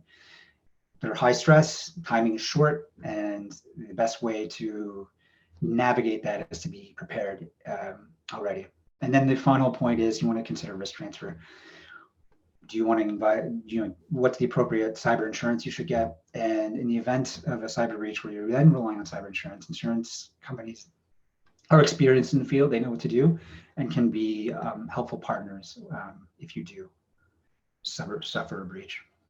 And I guess at the end of the day, it does come down to how proficient family members, let's say, like if you've got a family office, for example, that has set up an email system that applies to the family at large. I know our email system, if we get emails that are fishy, we have to release it, trash it, or advise our IT group. Yesterday, I actually failed to do that, and I actually was phished. And I consider myself to be fairly sophisticated, and something should have tweaked me to the nature of the questions, but I was busy and I was trying to deal with something and I was expecting a particular package. And so I responded. Ultimately, I've had to cancel my credit card, and now I've got to deal with looking at some identity theft insurance. So for those family offices that set up that type of a network, maybe it's prudent to look at having some kind of internal system to monitor emails and then have an internal training program for family about what to look for. Absolutely. And you do want to make sure that the infrastructure is set up in a way that's secure, especially with higher value targets. That means sort of making sure that you have two-factor authentication enabled. So if there is a phishing attack or the credentials are stolen, then you at least have that extra layer of protection. And two-factor authentication means that you have a password and then something else that authenticates it, like for instance your phone, where you'll get a text message and you can put it. And also making sure that any suspicious activity like logons, makes sense. Like if family members typically, logging on all day in Canada, then all of a sudden their credentials are used in some far-flung place, that may raise suspicion. So having these processes in place can be really essential in stopping a potential breach. Yeah, it'll give you comfort. I got a call from our IT department basically within 20 minutes of me having log my credentials into something that was a phishing exercise, right? So our system worked, and so that there are systems out there that work. Unfortunately, it was too late. I still had to cancel the card. So any closing comments you might want to give in terms of particularly on privacy law concerns? Is there anything, in the last 2 minutes that you want to let the folks know about what is or isn't relevant for family offices vis-a-vis privacy? Sure. So we've talked about sort of the general lay of the land and privacy and how that sort of affects the general business environment. But running a family office, you still have concerns, and even if you don't have a ton of amount of external personal information, but you will have employees. And so while the federal law in Canada doesn't apply to employee personal information managing the employment relationship, the provincial laws do. So that's the provincial laws of Alberta, BC, and Quebec. So if you have employees in those jurisdictions, you have to think about compliance with privacy law there. And that means sort of the general accountability obligations, such as setting up someone who's responsible, setting up a privacy policy for employees, and then making sure their information is safeguarded, and so on. That's great. Thanks so much. Jenny, thank you. All right. Yes, best of luck with the rest of the conference. Bye-bye. Thanks a lot. Thanks, Christopher. Good to see you again. And Thank you for having us. Yep, for sure. And my next guest is Jennifer Bannister, and this time from a different direction that we'll be talking about. So a couple of words. Janet had spoke at our events before, and I was very fortunate to know her. He is the managing partner of Real Ventures, Canada's permanent seed stage venture capital firm that has raised 5 funds over the past 14 years. Earlier in her career, which is where we're going today, she served as an engagement manager at McKinsey. In early 2000, she moved to Silicon Valley and joined eBay, which is responsible for the loss of a lot of my income in the last couple of years, where she led the transformation of eBay from collectibles to a mainstream marketplace. In 2004, she returned to Canada and launched Kijiji, a free online classified site that quickly became one of the most visited sites in Canada. She led the firm global business, launching the websites in new countries and accelerating growth in North America, Europe, and Asia. Most recently with Real Ventures, where she spent the last 7 years and was named managing partner 2 years ago. And she led dozens of investments and now leads the firm in all of its different aspects. So today, we talk about that side of your career, which is amazing. And how was it to work at eBay at Silicon Valley? So, it was awesome. So I joined eBay in early 2000. And I mean, it was still a young company. It had less than 500 people globally. 80 or 90% of the things bought and sold on eBay were collectibles. So things like coins, stamps, etc. And I joined the company with the responsibility for the non-collectibles categories. So that included things such as clothing, home and garden, jewelry, books, etc. And was really tasked with, hey, how do we turn eBay from a collectibles marketplace to a mainstream marketplace? It was an incredible opportunity to live and work there. Great people. We were able to, really over the next 4 years while I was there, transform eBay. And, I think, as I said, it was a fantastic opportunity, and I feel very lucky to have had that opportunity and work with the quality of people. But it was also a big challenge in terms of thinking about, okay, how do we change consumers' perception of eBay? How do we change the product functionality to work in this new paradigm? How do we get new sellers on? Do we need to, change the fee structure, etc.? And I just trying to understand how it works. So Amazon is a monster you cannot really compete with because they own the vendors and they hold them very tight. They own the distribution and they become so significant that I don't know who can even deal with them. Now, eBay, on the other hand, deals with people in their houses that pay tremendous fees to eBay, and competitors are coming in, right? I mean, there's a Mercari and all these guys that are trying to give them just lower rates, and for them it counts, right? These are just homeowners, with some So my first question is there some kind of threat to eBay's dominance? They built an amazing platform, right? It's so perfect, and the excitement of the auctions and everything. It's just like they actually made it into something that's amazingly efficient.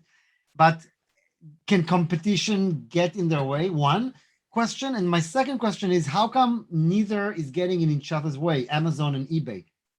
Like really trying to get in each other's way. It will not happen because they're so different. These guys have, distribution and vendors, and these guys have connects all homeowners. Why doesn't Amazon uses its prominence to try and mess with eBay?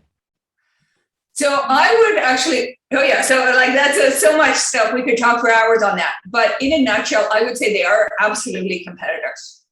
I think that they started out not as competitors, right? Amazon originally was selling books and eBay was selling, used stamps, coins, things like that. However, as they both grew, now the majority of things that are bought and sold on eBay are actually new items and much more mainstream. So often those items are the same items that you could buy on Amazon. So they are increasingly competing. I think that one thing that Amazon has done, particularly over, so just to be clear, so I left California in 2004, late 2004, moved back to Canada. And so I'm not now doing venture capital investing, et cetera, so not as involved. But I think that that Amazon has done a much better job of evolving their business. I mean, you just look at all the different things that Amazon is in their business lines, and healthcare and AWS and all this, now into studios and producing via Prime, Amazon Prime. eBay has very much stuck to what it's been doing. Sure, it expanded from coins and stamps into clothing, but it's really still an online marketplace. And so I think as a result of that, if you look at the growth of the two businesses, Amazon's growth has far outpaced that of eBay. And Amazon get me as a captive audience in a way, because I get, if I'm Prime member, I get it for free. And then the guys at eBay cannot compete with new items when I get this one for free shipping. Anyway, so you moved to Canada and you launched Kijiji. Who came up with the name, and how long after was he fired? And how did that came about? No, I'm kidding. Yeah. So I love that question. How long after? So basically, in a nutshell, I moved back to back to Canada with eBay. I spent 4 years in the Valley and really wanted to move back to Canada. I'm very passionate about this country. Family's here, my husband's family is here, and we wanted to be here in Canada to raise our family. So spoke with eBay, said, yeah, sure, no problem. If you want to move back to Canada, we'll move you back to Canada. So, but then the only job that they had in Canada was head of product. So basically responsible for the ebay.ca website, which frankly, I didn't think was too exciting, but I thought, okay, that's my ticket home, so I'll take it and I'll see what happens. And so I came back to eBay, and the first thing that I did was I benchmarked. I said, hey, how is eBay Canada doing versus every other country in the world? And what I immediately saw was that eBay in Canada had one of the highest online penetration rates. Or in other words, of all the people who are online in a month, what percentage of those people came to eBay? As I said, one of the highest in the world.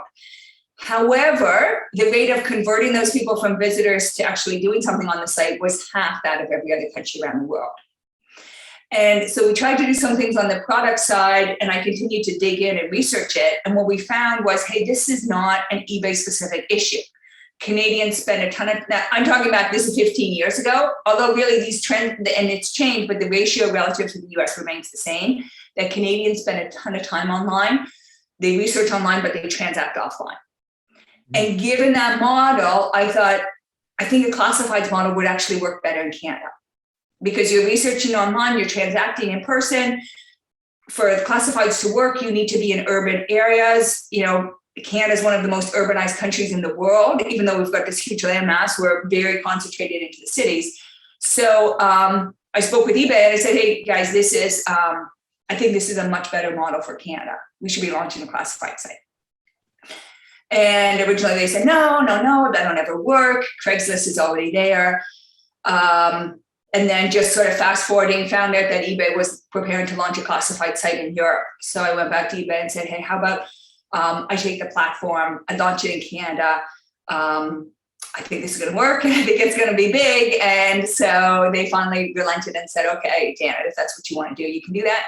So launch Kijiji. And, and then, grew within a few years. It was one of the most visited sites in Canada and still absolutely dominates the classified space. And how did you do that? How did you manage to get such a great expansion? I mean, what do you think was your secret that others didn't do? I think in a way, a lot came down. I mean, at the end of the day, it really comes down to, for anything, strategy and execution. I think a couple of things. We were very clear in terms of our strategy, which was consumer to consumer. I think I'll give you one example in the autos category where we won that category and how we won that, because I think it's an interesting case study. At that time, Kijiji launched, there was, as I said, there was Craigslist, then there were all these auto players. There was autotrader.ca, there was drive.ca, there were, all these different verticals. All the newspapers had their competitive websites as well. What was interesting was all of these companies, autotrader, driver.ca, et cetera, they were all going after the dealer inventory. So their strategy was, let us go after dealers, we'll contact the dealers and we'll have the dealers pay to put inventory on the site, and then we'll get consumers there to buy their used cars. we took a very different approach, and it was an insight that we had basically looking around the world at how online car classified sites were built around the world. And what we discovered is it's actually the for sale by owner inventory that most consumers are looking for. So consumers are attracted to listings where there's a for sale by owner because they believe that they can get a better deal. So I said, okay, what we're going to do is we're going to be the site for sale by owner cars. And so we're actually not going to take dealers. We're not going to take, and meanwhile, all these other players were out selling to dealers and saying, hey, give us $50 or $100 and list your car. We said, no, we're going to be free and we're only going to let consumers onto the site. As a result of that, we had lots of consumers coming onto the site.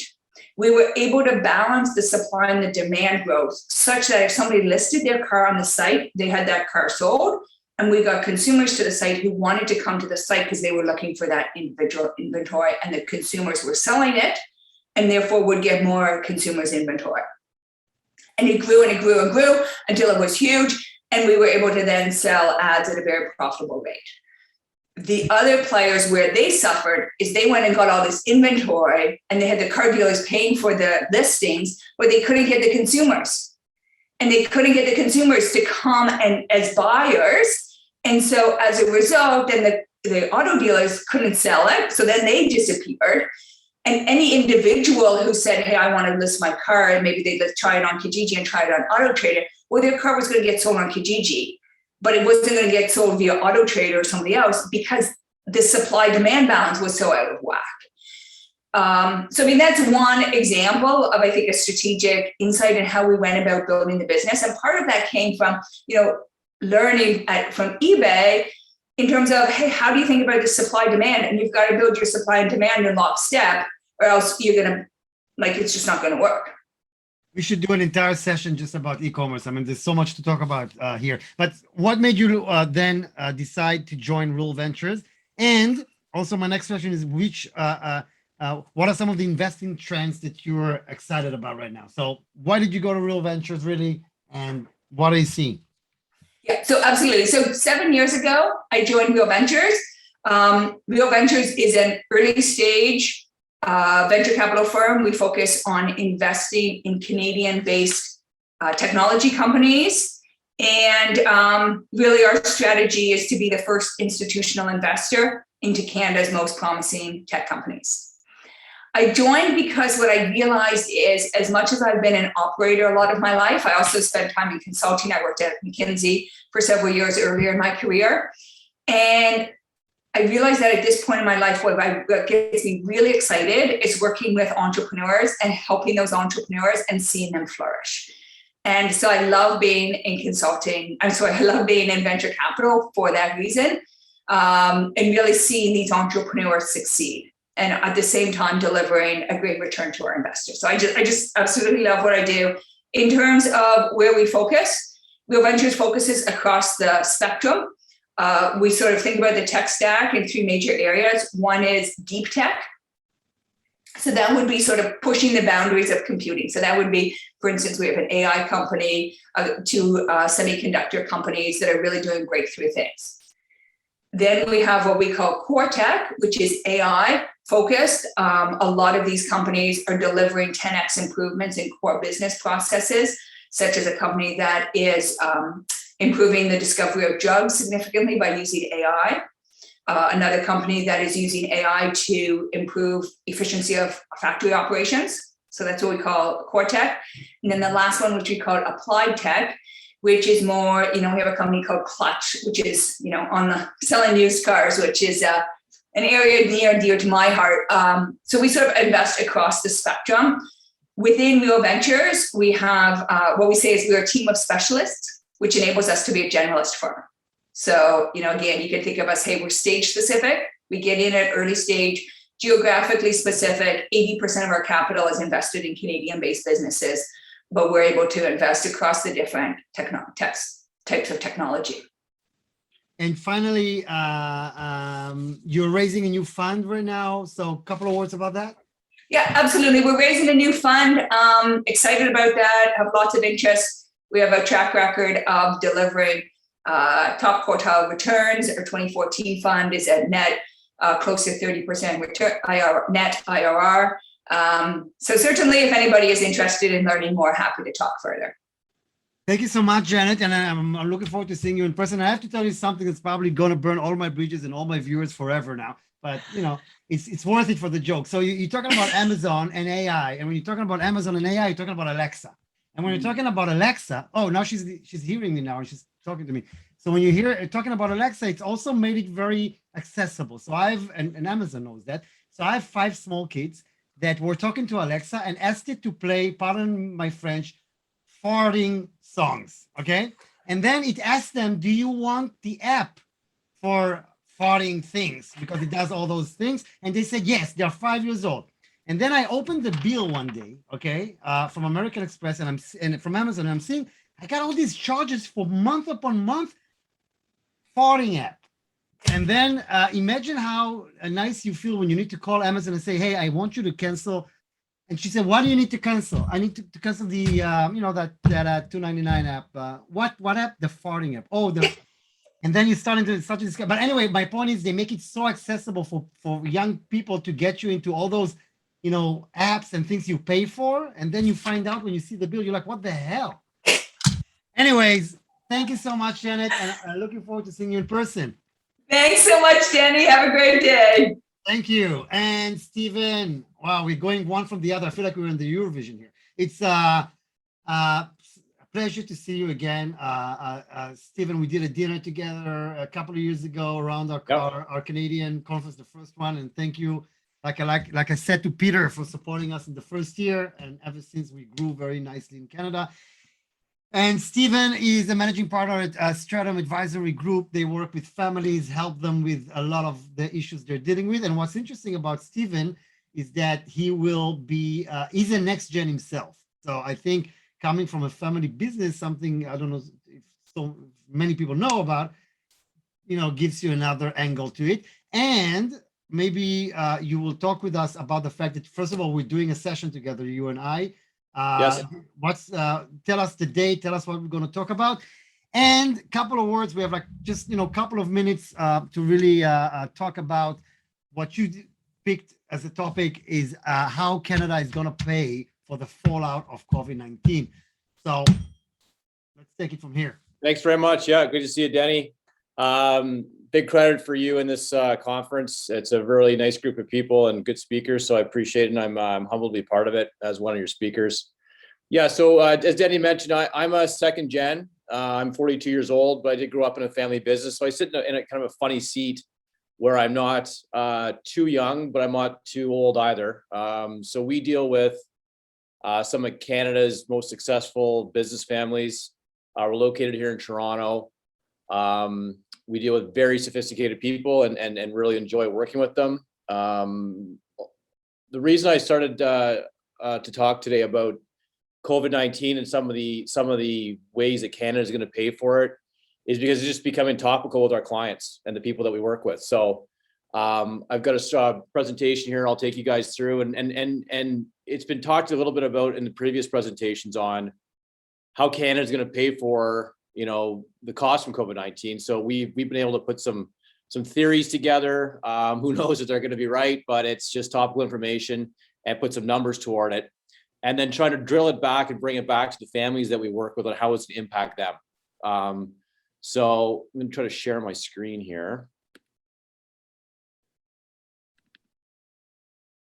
We see this. Great.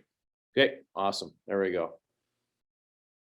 And yeah, we're doing an event with you, Denny, beginning November. So we'll try to have some good information for the participants, whoever can attend that as well. So again, a bit about us. As I said, we're located here in Toronto. We deal with family offices primarily here and some across the country. You know, family offices that we work with, you know, they and I'll talk about it at the end, really, you know, Frank talked a lot about giving back. Those are some of the things that people like to do, engaging the next generation, saving tax, and keeping together the wealth creation that they've been able to put together is kind of top of mind for them. And then over the past, you know, number of months, it's been how's COVID-19 affecting things going forward. And we've done some research into the cost of COVID-19, and I see on the screen here, it's been $1 trillion of cost that's going to be across the globe because of the pandemic. And if we bring it back to Canada, our debt levels are going up, and the government has to find ways to pay for it. So we've crossed over that $1 trillion mark domestically on our debt, and in 2020, $354 billion deficit, right? And then there's lots of promises to start paying for some of these things, and it's going to have to be paid for by somebody. So the government has committed to $101 billion over the next 3 years to cover some of the costs, the wage subsidy, the red subsidy that had to be implemented throughout COVID-19. So theories that have been tabled. So it's people are always talking about how are they going to pay for these things. So the question marks are: is there going to be a wealth tax here in Canada? What about the primary residence exemption? Is it going to be removed? GST increases is another thing that people have been wondering. And what was talked about earlier is the capital gains inclusion rate. Is it going to be going up? So what we've done here at Stratum is we've spent some time, debating it amongst ourselves, reading about it, talking to people. And, our belief is that the GST increase is something that's probably going to happen. It's our view. Again, it was established in 1991 at 7%. It's been reduced to 5%. So by putting it back up, it's not, the system's already in place, right? And right now it represents about 11% or 12% of the federal revenue, which from a dollar's perspective is $37.4 billion, right? That's what they get. Capital gains inclusion rate, we think, is also going to go up. Again, late 80s, it was 50% inclusion rate, and then it was increased from 66.66 to 75% over a couple years. And throughout the bulk of the 90s, that's where it's at that level. Again, this represents a big piece of Canadian taxpayers' income tax, 11%, and the revenue that the Department of Finance gets from that is $183 billion. So going back, wealth tax, capital gains inclusion rate, GST, and the primary exemption, we think these are probably the two most likely. The real estate market obviously has got lots going on with it in itself, as far as primary residences go. So, by increasing capital gains inclusion rate, that's going to capture secondary properties that I think the government's more interested in getting after. And then what we did was we said, hey, let's kind of take an idea of what that increase might look like. So a 2% increase in GST would be an additional $15 billion annually for the government. If they increase the capital gains inclusion rate from 50 to 75, what's that look like? And that's going to be an additional $29 billion, right, for the government. So these are the two things that we think might be increased. And then when it comes to planning around it, how do we look at it? So when we sit down with families, meet with families, and do what we call capital forecasting, what we'll do is we'll show different scenarios on, the 50% inclusion rate and what that tax liability might look like at 50. We also show it at 75 these days. And the main thing is, how is that going to increase over time? I've got these little things in front of me here. So as you see here, over time, these are just going to go up, and it's a material difference, right? It's about a 30%, 33% actual difference on that number. So any plan that was done ahead of time, in some ways you're a bit short. So we need to make sure that we're planning going forward. So this is and again, in our world, we use a lot of insurance ways to take care of these. Sorry.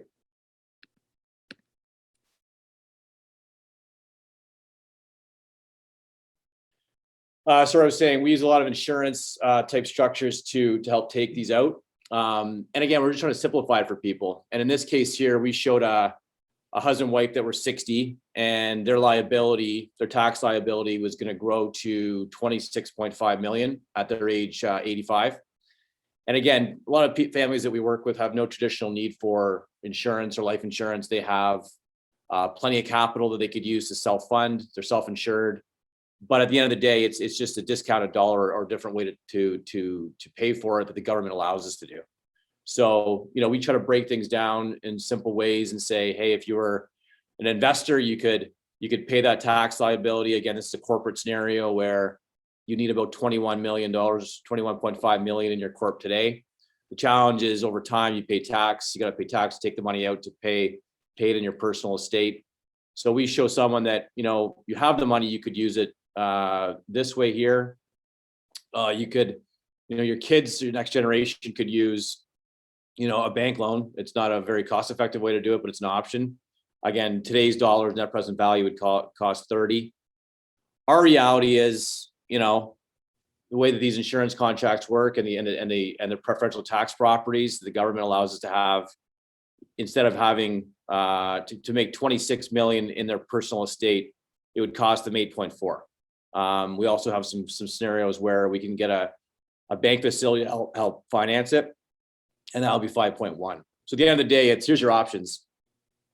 All of them are at your disposal, and what's going to be your best one to do it. Would you rather pay 21, 29, 8.5, or 9, or 5, and showing people how to do that. Then the other ideas that we come up with people is a lot about philanthropic planning. Philanthropic planning helps engage the next generation. 8 of 10 families that we work with have family foundations that are a vehicle they use to give back to the communities that are important to them. And in this case here, they, because the capital gains inclusion rate would be going up, they would actually start chipping away at some of that tax today, making donations, and then taking that refund, and instead of investing it, buying an insurance policy that will eventually repay back all that capital to their family on a go-forward basis. So addressing, the tax liability today or over the next few years, engaging the next generation with some of their planning, and then recovering back the dollars in the future to replace some of the money that's gone out the door. So these are some of the things that will help families work through. Again, this is another situation with a family that, they could pay their tax liability at the 26.5. They could insure the tax liability, right? Leaving an additional, $20-some million in the family's hands. Or what they could do is they could use a donation structure via the insurance, create more capital. Money flows into the family foundation as a donation, wipes out the tax liability, and the family has just more dollars within the unit to give back to the community and to their family. So some ideas that we work through, again, common objectives that we see with the families we work with are, again, preserve what they've worked so hard to earn. This number 2, engage the next generation, is very big. Oftentimes we find that dollars that aren't earned aren't as appreciated. So it's just ways to help bring them into the equation. Reduce as much tax payable as you can, right, in allowable ways. We're not trying to do anything to get, last thing we want to be is on the Globe and Mail, or our families do. It's keep it in the fairway. And then thirdly, give back to the communities and causes that are important to them. So there's some information about us. Again, we're here in Toronto, and thanks very much. Thank you, and looking forward for a session, Stephen, and meeting you in person later on down the road. And my next guest is very interesting way how we met, actually. So even Charpko, you and I met at a queue to a very boring and unsuccessful blockchain conference in, was it Vegas or LA? I wasn't sure. And we started to talk, and then I heard what you do, which, by the way, this person in front of you here gave shareholders a little bit under $1 billion of gains in his career, which is unbelievable. And that's how we met. That's how we ended up here today. Even it's the first time actually I see you since that queue. And today's going to talk about the latest report that we saw on Business Magazine about Credit Bureau 2.0, and he's going to tell us about that. So, hey, good to see you. All right, thanks, Denny. Appreciate that, and welcome to everyone. I'm just going to put something into the chat box on the Zoom so that if people want to get a hold of me later or ask more questions, and if I can, I'll leave some time for questions in real time here, although sometimes I will talk too long. Like Janet, I'm an operator at heart. I'm best known for founding, running, and selling. DocSpace was my biggest exit at the $811 million mark. That's in Canadian dollars. But Trust Science, the current company, is for sure, in my assessment, by far the biggest of the things I've ever done. My wife tells me it's also the last because I only do one thing at a time and I'm 110% in on it. So I'm very, very focused. And what Trust Science does is put out a service or software as a service, a fintech called Credit Bureau 2.0. It's ESG light in the following way. We're disrupting a multi-billion-dollar but broken credit scoring system that's very, very old. All right, and that's my specialty, is either disruption or creating brand new categories with software. And what Credit Bureau 2.0 does is allow deserving people to get what they deserve. Now, we have a very broad platform, but we're starting in money. We're starting in credit, specifically alt credit or alternative credit. You heard Elie touch on that a little bit in his presentation. And we're on a fantastic run as we speak right now. I have a phenomenal team. If I have a superpower, it's in building teams. I'm certifiably the dumbest guy in the whole company. And I'm going to keep it that way by always raising the bar on every new hire. We have now 42 patents across 13 different countries and many more pending. So one of the modus operandi that I apply is to do everything I do on a global basis. This is not a Canada solution. We're headquartered in Canada. We're Canadian federally incorporated, but this is a global pursuit. And it's generic in that I give myself the optionality to move into other verticals later. So right now I'm focused on credit. And if you went to my website, you could be forgiven for thinking I'm a one-trick pony on credit scoring, but that is very, very far from the truth. It is simply my go-to market that is hyper narrowly laser focused. I'll talk about three key things. This is the backstory to the story in the ROB magazine and how we are being a disruptor. The three things under the hood that allow this to happen is that I take some say unholy approach to speed of execution, simplicity, and transparency. And some of those are related, or there's an overlapping Venn diagram on that. But transparency to the point that my investors will tell you that my updates are highly unusual. It's all the negative news. It's all the bad stuff. Because I treat my cap table as its own, as a competitive weapon. It's an asset unto itself. I have many high net worth and ultra high net worth individuals in the cap table right alongside of me. It's the simplest cap table on the planet. We're all in common shares, shoulder to shoulder. I have no institutional investors yet.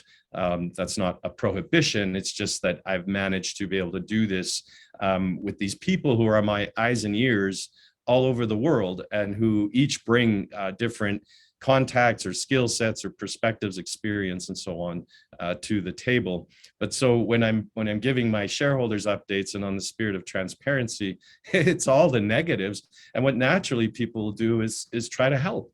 They are invested in the company, and so if they spot something in my updates that's easy for them to solve, I get quick resolutions like that. So it helps make the entire effort more scalable. There's definitely a tenacity element that the ROB magazine article does not talk about, because it was focusing on the disruption of the old bureaus, but not on the story itself. We've had to get through a lot of valleys. There's peaks and valleys for any entrepreneur. You all know that. And the tenacity or the persistence, and Frank definitely alluded to this in the first talk today.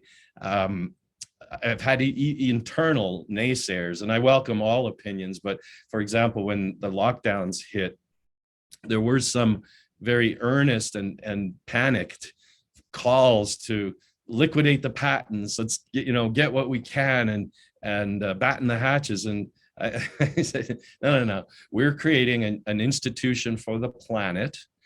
This too shall pass. In fact, we are even more necessary now than we were before the lockdown, because people are being disadvantaged when there's chaos. People on the lower end of the economic spectrum, they're already being discriminated against because of how the old and conventional bureaus work. But it's our mission, if we believe our mission, and I do, that we're here to allow deserving people to get what they deserve. I have to, hunker down and double down and triple down on our efforts. And that's where the velocity part of my modus operandi was very, very apropos.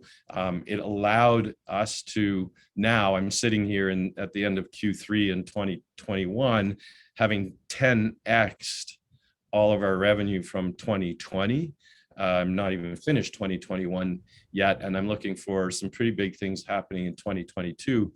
But the ability, some would say, missing a screw loose on just plowing ahead and being very loyal to the mission and loyal to all the employees who themselves have put themselves into the mission is a big part of what I think has made what we're achieving possible. And I recruit on that basis too, in terms of that team building that I was mentioning.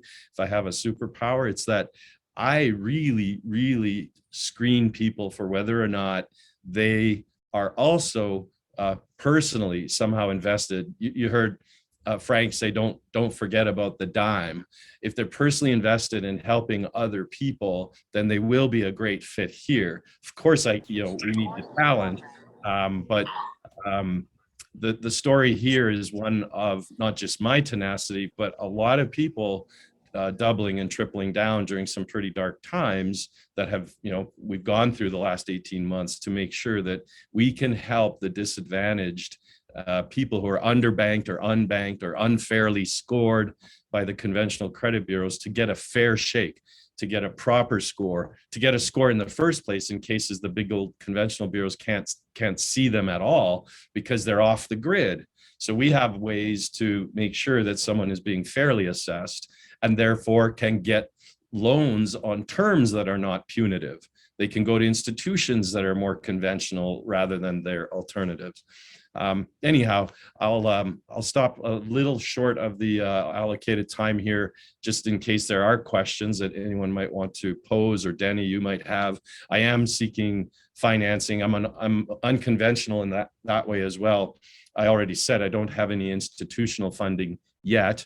We've raised over $15 million US by dealing with strategic high net worth and family offices, people who have something to add to the equation, or if nothing, then at least they're adding their patience, their money and their patience to the equation. And that includes the former CEO and chairman of Manulife. It includes in the chat box that I sent before I started talking, it includes the David Ebersman, the former CFO of Facebook, who led their blockbuster IPO and then went on to found his own unicorn, a $4 billion plus now software company just really wonderful advisors like Brad Badeau, who is a co-founder of something that is now part of the Interact money exchange system in Canada, and the guy in Seattle that they call the Unicorn Whisperer. I'll end there.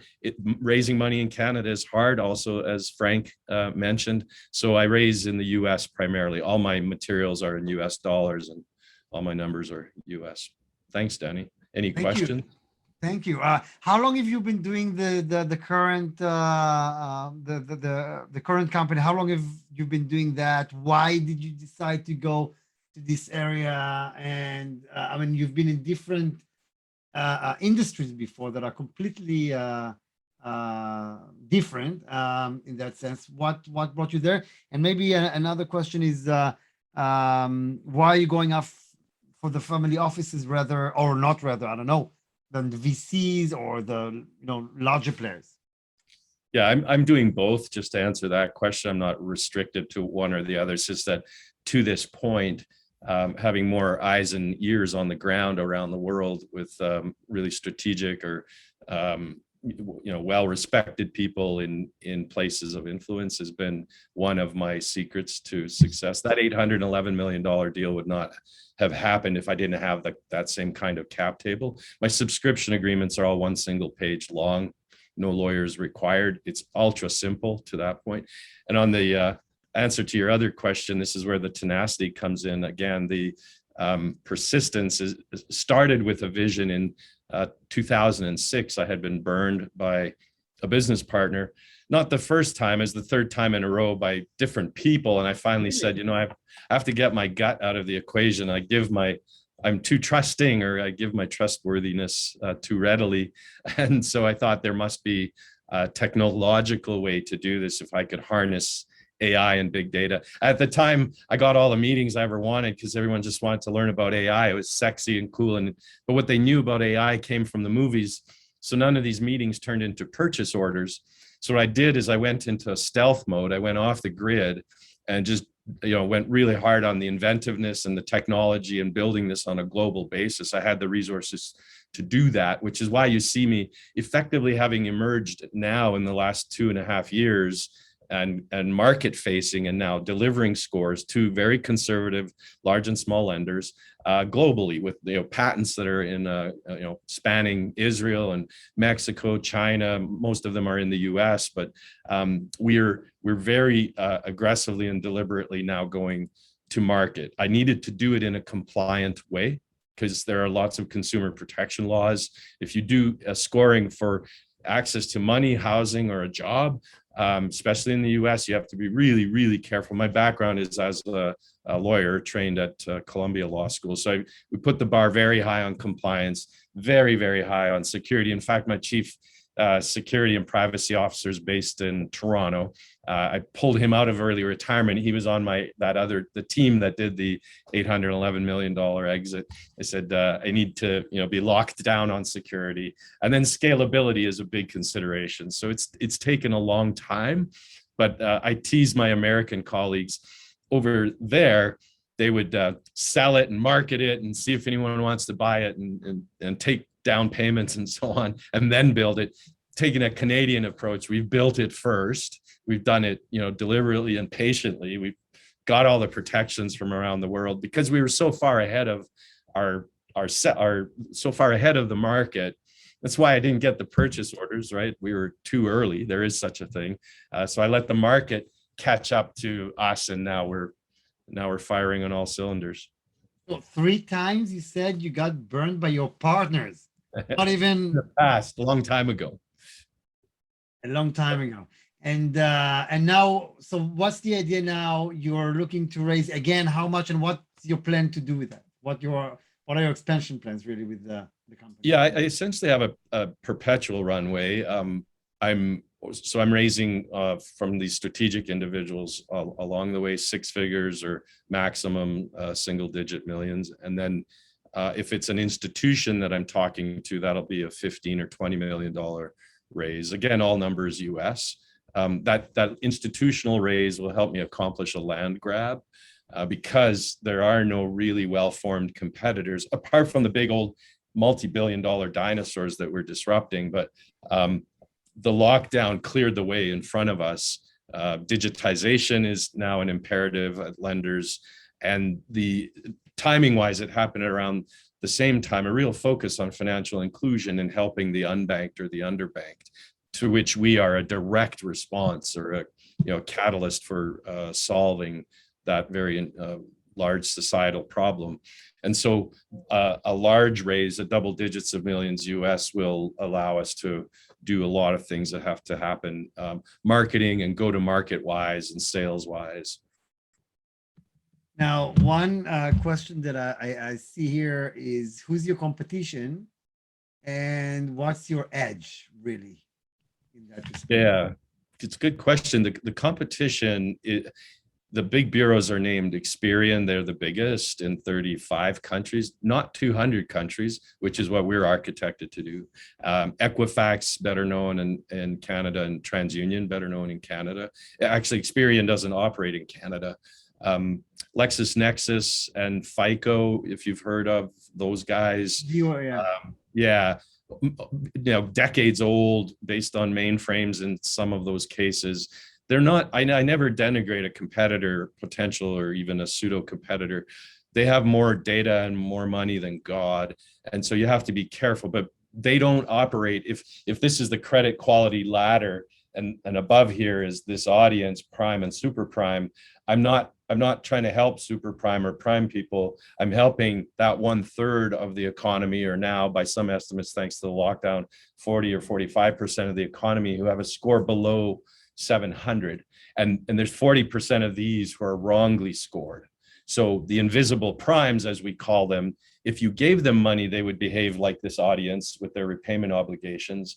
But you can't see them for the good credit that they are because of the way the old bureaus do it. So that's my competition. It's alternatives, like for very large banks doing nothing, or upstarts and wannabes who are not as careful and respectful of the law and the restriction, the consumer protection stuff that I was talking about. It's very hard to be compliant with the raft of regulatory protections in this arena. It's part of what's taken us this much time and money to get that right. But I wanted to be able to do score number one legally before we ever did score number one. So it took a little extra to get there. So we've shut down a competitor, pseudo wannabe competitor. In the US, they didn't respect our patents and the fact that we knew how to use them. And so my patents are not just wallpaper. They've been used successfully in an offensive capacity in the US. And why don't they go after the problem you're solving here? Because they make enough money elsewhere? Because it's hard to convince a person to do something that cannibalizes that which is paying his salary, or the goose that lays the golden eggs. The big old bureaus are like bank machines. They just spit out cash. They are doing it. Like I said, I'm not denigrating them. In fact, they're frenemies with us. I can work in conjunction with them. Let's say one of my customers is just Reliant. It's the devil they know. So we call, in that case, instead of calling myself Credit Bureau 2.0, I go in saying I'm Credit Bureau Plus. I'll be a catalyst or an add-on to make that stuff look smarter than it actually is in terms of your lending decisions. How are you competing? When I'm going to Wells Fargo, they give me for free. Do you want to see your FICO grade or whatever? I don't even go there, but they do give you all of that without you needing to speak to them. So that's like a collaboration between the big banks and the big ruling bureaus. And then how do you see that? Yeah, the free scores or the credit scores are essentially a pass through from those big old dinosaurs scores. So it's fine for the people with a score of 700 and above, but it doesn't do anything for the invisible prime, people below 700 who have no score or who are wrongly scored. So what? You're getting a score that says you're a 550, but you just immigrated here from a developing country and you were a surgeon back home and you're driving an Uber now. Well, that's because Equifax, Experian, and TransUnion cannot see you. they have no basis to give you the score that you deserve, up higher. I can tell you when I moved here from from Israel to the US, first of all, American Express wouldn't give me a card. And we worked with them for ages, and we were, like the company card is American Express. I was like, can't you call them? Just call them. Here's their number. Call them. It's extension 5. Call them. No, it's owned by a bank. They wouldn't do that until I really managed to get to really high ranks in Europe to call US, and then they gave me a restriction, a very, very, very. And the second thing is, if you want to get a mortgage, it doesn't matter. Here they'll say, you know what, we need 2-year track record and see where you are. So I definitely get it. And I'm like, but and then it's an issue that definitely needs to be solved. So thank you so much for your time here. I know you'll be with us in the next year at different venues around the world and in Canada. Speaking more in depth about, first of all, your amazing story as a person that done so well for so many investors throughout the years, and of course, what you're doing these days. So thank you so much, and we will send all the contact info later on to everybody who were here. Thank you, Evan, for joining us today. And Thanks, I'll Dave. see you later, and hopefully in person. And my next speaker is Mr. Miles Nadal, that was supposed to be the keynote speaker at our conference in Toronto before COVID changed our plans. So that didn't happen. Miles, how are you? I'm well, thanks. It's nice to be here. Thank you very much for the kind and generous invitation. And I have to say a couple of things about you, Miles. I have all these questions here for you, but I'm going to go in a different direction just to understand your background. First of all, I want to say that when I came to Toronto to do my research on who should I talk to, who's doing this, who's doing that, when we started to build the conference, your name came up from different directions, and not just your collection of old amazing cars that I heard of a lot. We'll talk about that maybe at some point. And then another thing I have to say is that you are extremely nice person. When I reached out to you on LinkedIn asking you a question, I got a response, I think the same day. And I think this is very nice, and not everybody are like that. So I'm very, very happy to have you here with us today. And just a couple of words. My pleasure to be. There are not too many people, because this is a cross-Canadian conference. And when we build our events in Vancouver and Montreal, we always bring the main speakers from those cities. So, some of them are known, like Desmarais, de Gaspé, some of them are very local. And they're at least in Toronto, I don't think there are many people who don't know who you are. But for everybody else, I'll just say Miles is an international entrepreneur, philanthropist, and the founder and executive chairman of Peerage Capital Group. And it's one of North America's leading luxury residential real estate brokerage networks, and includes that's Peerage Realty, and includes Chestnut Park Real Estate, Christie's International Real Estate affiliate, Baker Real Estate, Fifth Avenue Real Estate, and many others, Madison and Company. And I wanted to ask you, and in the wealth management sector, your partners include Echelon Wealth Management, Artemis Wealth Management, Ars Investment Partners, Vestcap, and many others. And you guys have over $7 billion under management. Actually, the number's 11 billion now, but 11 billion now. So that's the version we got. So 4 billion later. And I wanted to ask you, first of all, you became such a prominent name, and you are a very known philanthropist. How did that happen? I mean, where did you grow up? How did you end up here? So I learned a lot about philanthropy when I was younger, because we were the beneficiary of Jewish Federation. I grew up in 900 square feet, 2-bedroom, 1-bathroom apartment. My parents' combined income was $10,000. I got subsidized to go to summer camp at the JCC at Spadina and Bloor, which is now called the Miles Nadal JCC, because I said if I was ever fortunate enough to be successful, I'd like to pay back the kindness and generosity of those who helped me along my journey. I guess there was a quote from Forrest Witchcraft that got my attention, And he said, 100 years from now, no one will ever remember the car you drove, the house you lived in, or for that matter, how much money you had in your bank account, but the world may be a different place if you made a difference in the life of a young person. So I have always had this quest to try and help those less fortunate. I've bicycled up my ambitions of my philanthropy and generosity. I guess I've been doing this for 42 years. For the first 30 years, I actually made commitments and I prayed I could honor them. And in the last 10 years, I've actually had no difficulty honoring the commitments, and I keep increasing my commitments. And I don't know, God seems to be kind, and as I give more, I seem to receive more. So that's how I stayed with it. Our business is a reverse family enterprise. The first two people I hired were my parents. And we started, in 1980, I was 21 years old. And I was a photographer who took pictures of kids at summer camp.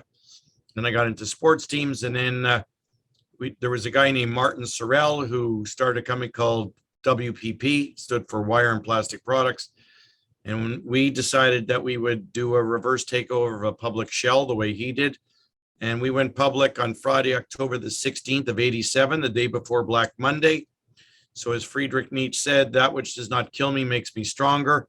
So we went through all kinds of adversity, hardship, struggles, but we seem to fail forward. So, and 42 years later, things have been pretty good. Wow. And okay, so at Courage Capital, you have accumulated a significant private portfolio of operating companies. And yeah. So I was going to say, let me give you a perspective on sort of how the portfolio breaks down.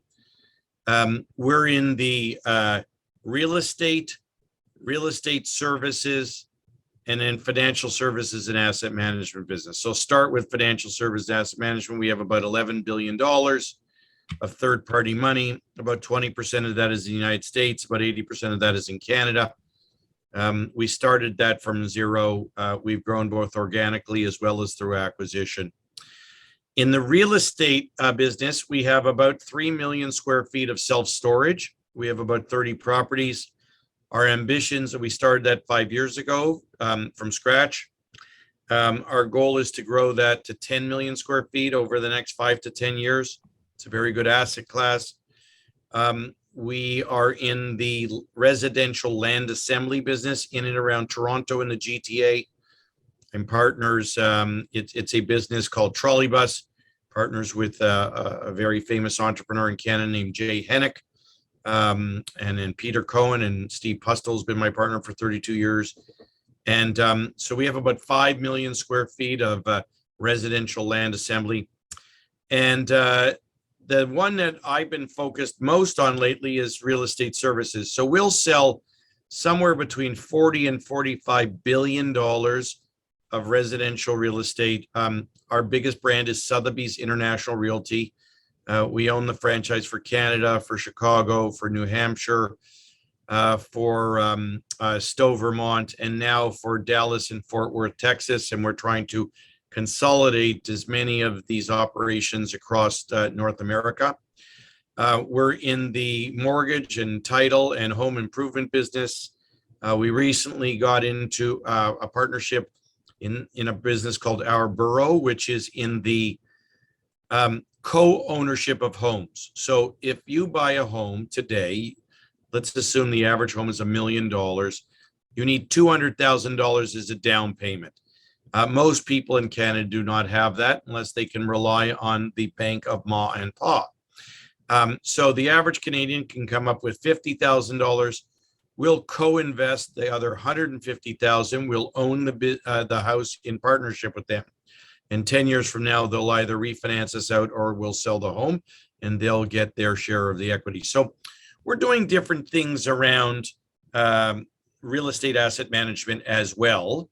But, you know, real estate services and around residential real estate has been a principal focus for us and will continue to be. Our goal is to sell $100 billion of residential real estate annually over the next 5 to 10 years. Very impressive. And I should talk to you about that as well, and mention as well to our audience here that we do have a sub-conference dedicated to real estate and family offices. We've done it in Canada. We do those with the leading legal firms in the world. So Baker McKenzie in London. Here in the States, we've done it with Herrick Feinstein and Clifford Chance and Reed Smith. And in Canada, with Steichman in Toronto and with Fasken in Montreal. So, and we did it with KPMG as well. So it's that's the only thing we deal with. So I would definitely want to talk to you about Sure, that. please. That's We next would year. welcome that. And I would like to ask you, so where does, in all of that, the Nadal family office fit in the bigger picture? So our structure is a little different than most. It is, I am the sole source of capital for all of our ventures. Management participates as a partner in the future growth and development, but 100% of the common equity is purchased by and invested in by the Nadal family. And we've done that intentionally because we think we have a different time horizon than most people. So our preferred holding period is forever. Our goal is to be able to look at something and say, do we want to own this for 25 years? You know, is this an asset that we think we can add value to, et cetera? Now we are very blessed to have remarkable partners at Peerage Capital. And Peerage Capital and the Nadal family office are sort of interchangeable because these are all people that have been with me. The principal people have been with me between 10 and 40 years. So it's like the Roach Motel. You can come in, but you can never leave. So Trevor Maunder, our CEO of the parent company, is also one of the executors of my estate. He's 49 years of age. He's been with me for 22 years.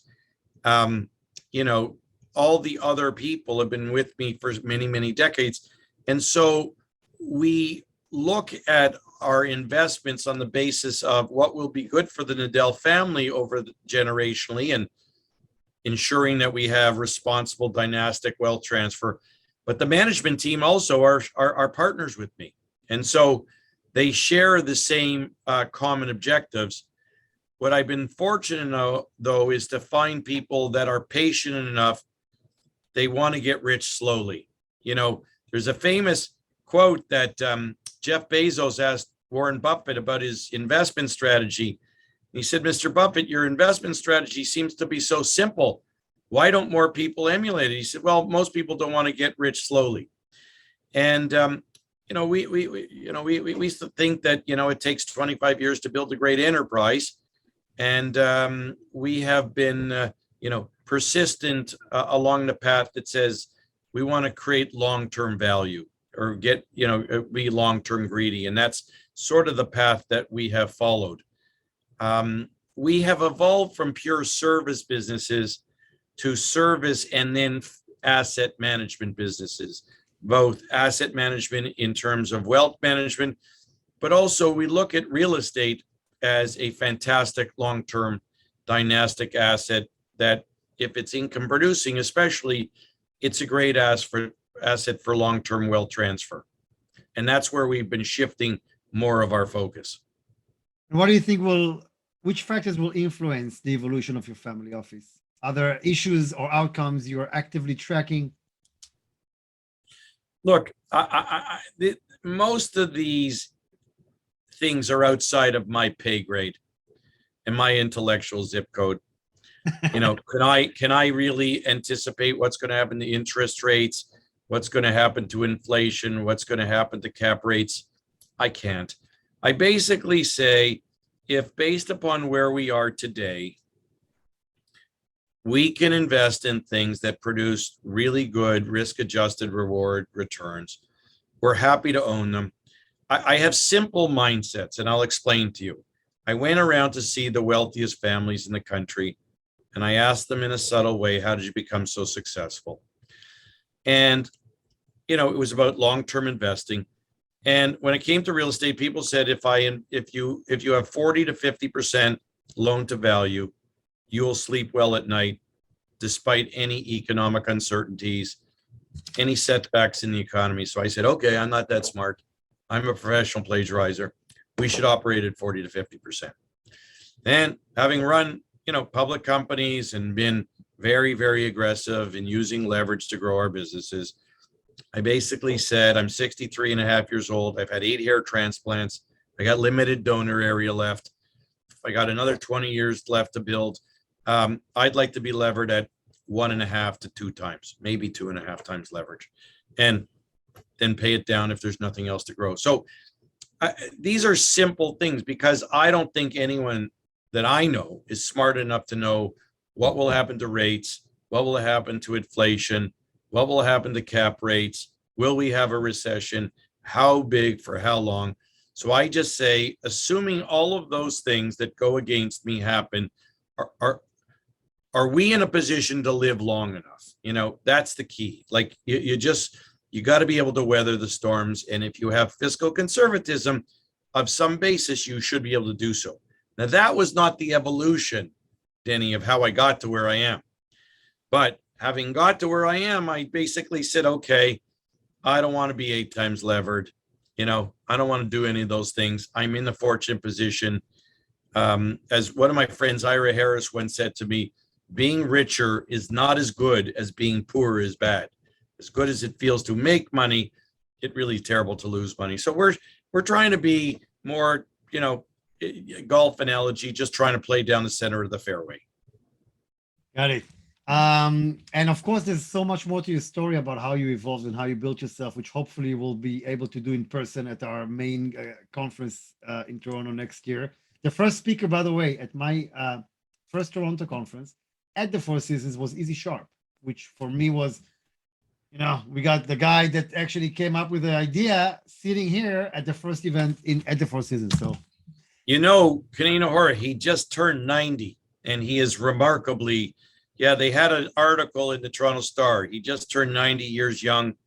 He's remarkably fit, remarkably, energetic, and still going strong. And he's the gold standard, in my opinion, of all entrepreneurs. He's in both social terms, in philanthropic terms, in business terms, from a community leadership. He's the gold standard for everybody to aspire to.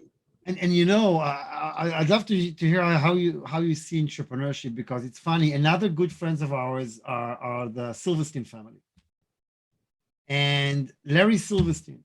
I'm not even sure how old he is now. I think north of 90. North of 90.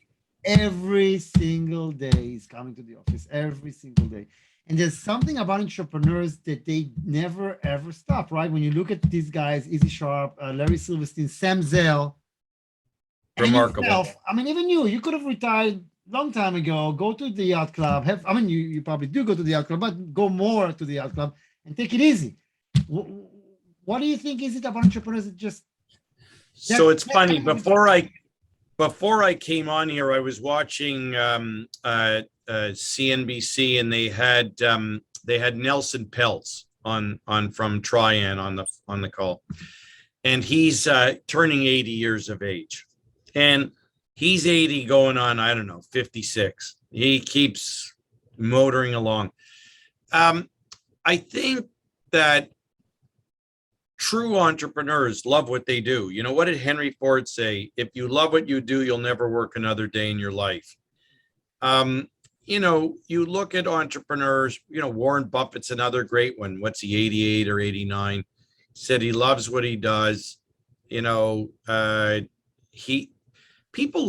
Great entrepreneurs love building businesses. They love to build things. They love the intellectual and emotional challenge. They're usually good at it. I think the financial success is really just an outcome.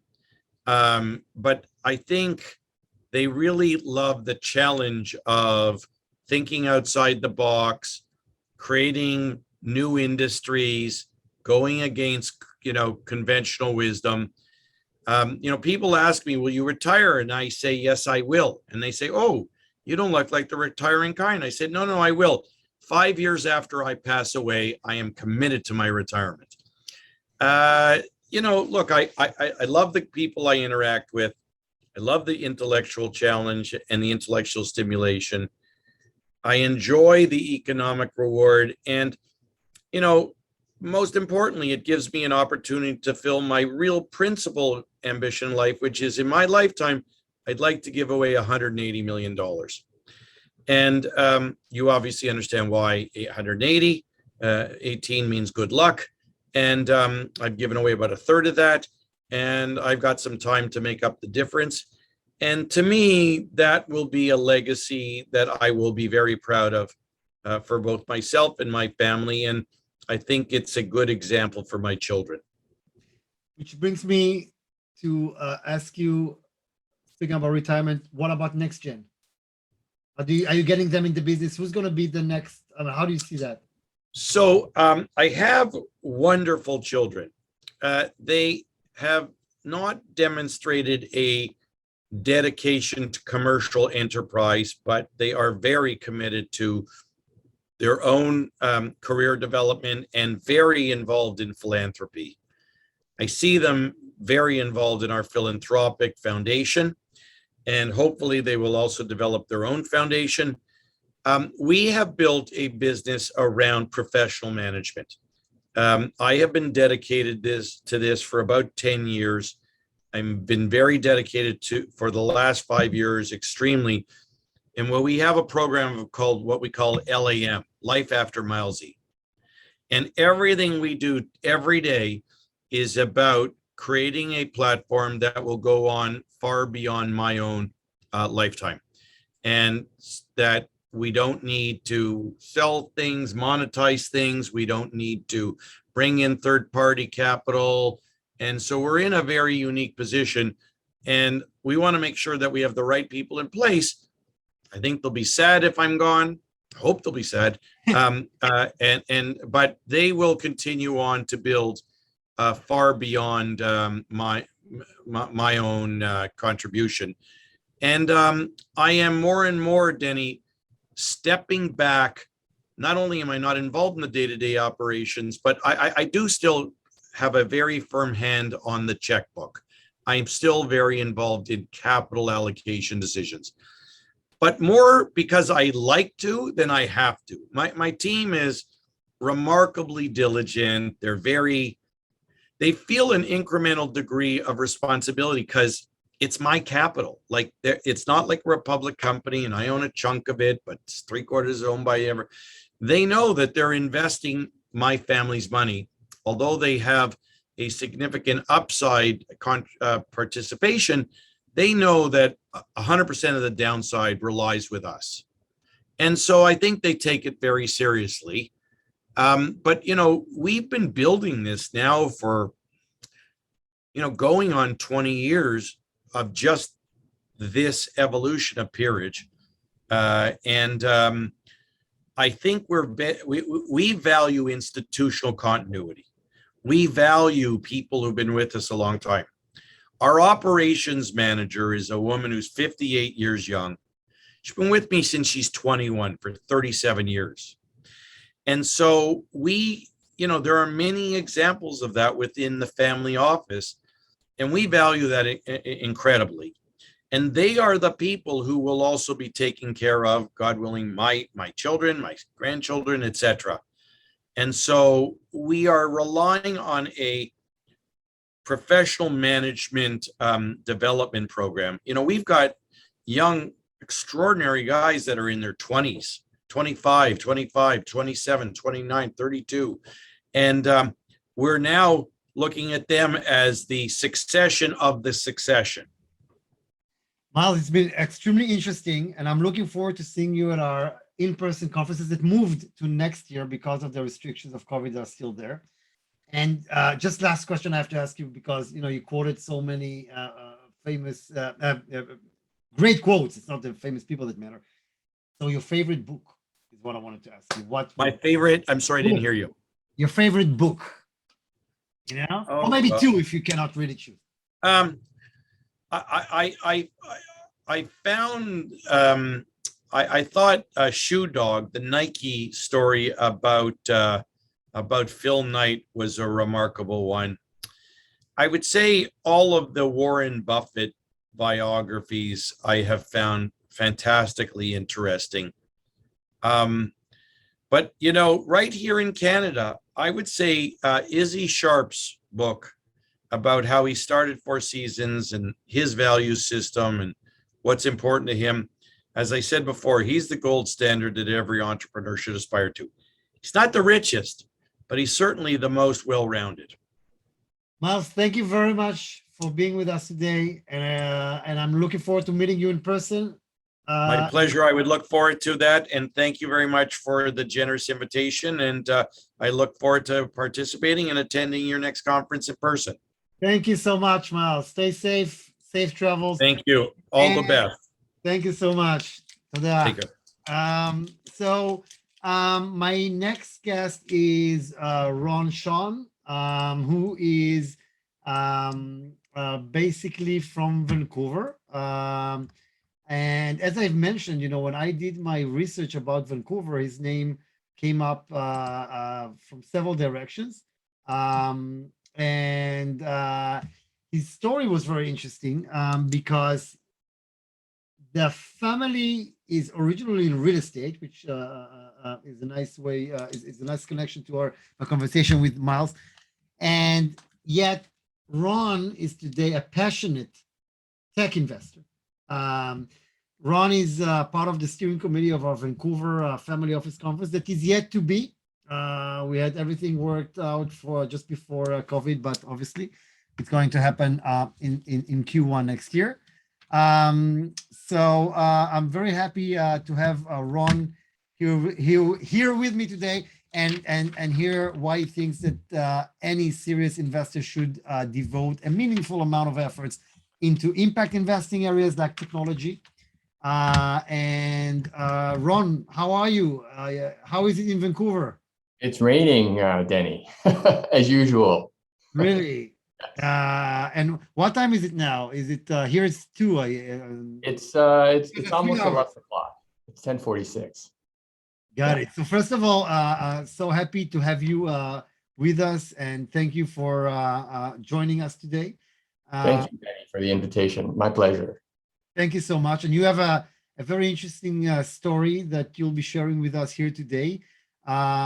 Maybe just a couple of words about you. You're the president of the Sean group of companies, which is basically a family office with investments in real estate, technology, venture capital, and natural resources. If I'm not mistaken, the family or business originated in real estate, and you basically, took it into technology, at least in what you're doing.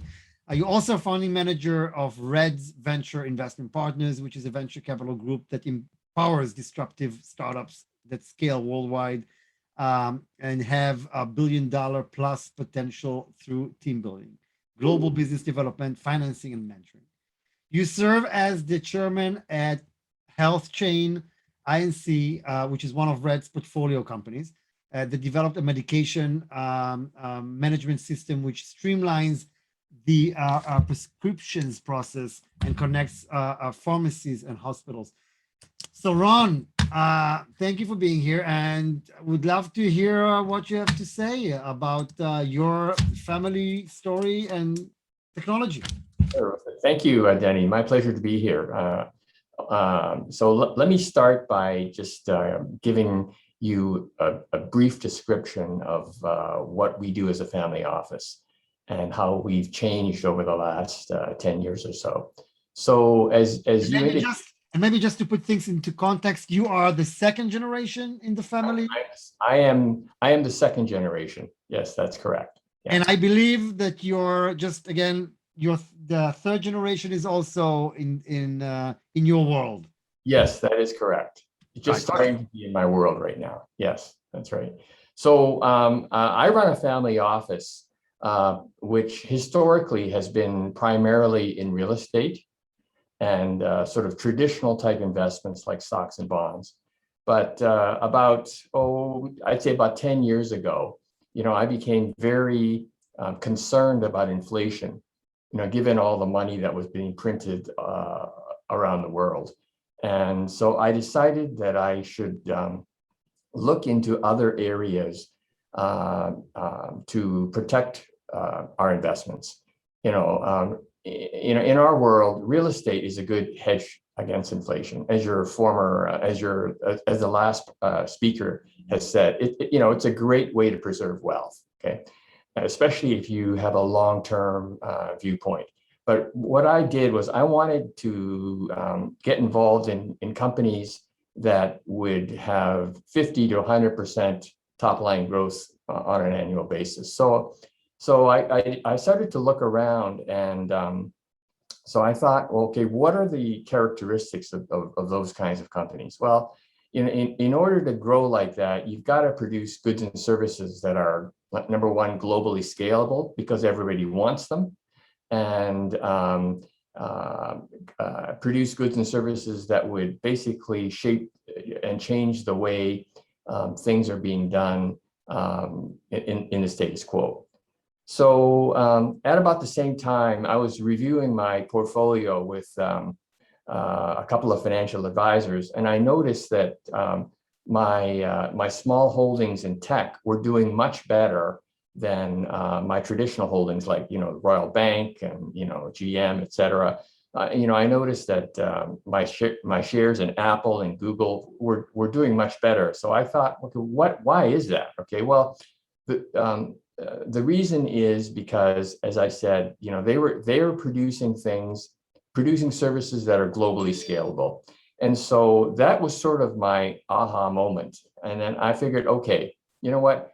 I should really take a look and study the tech sector in greater detail, because I think that that's the way the world is going. And so fast forward today, that was a very good decision. I mean, currently, as we all know, the most valuable companies in the world are tech companies.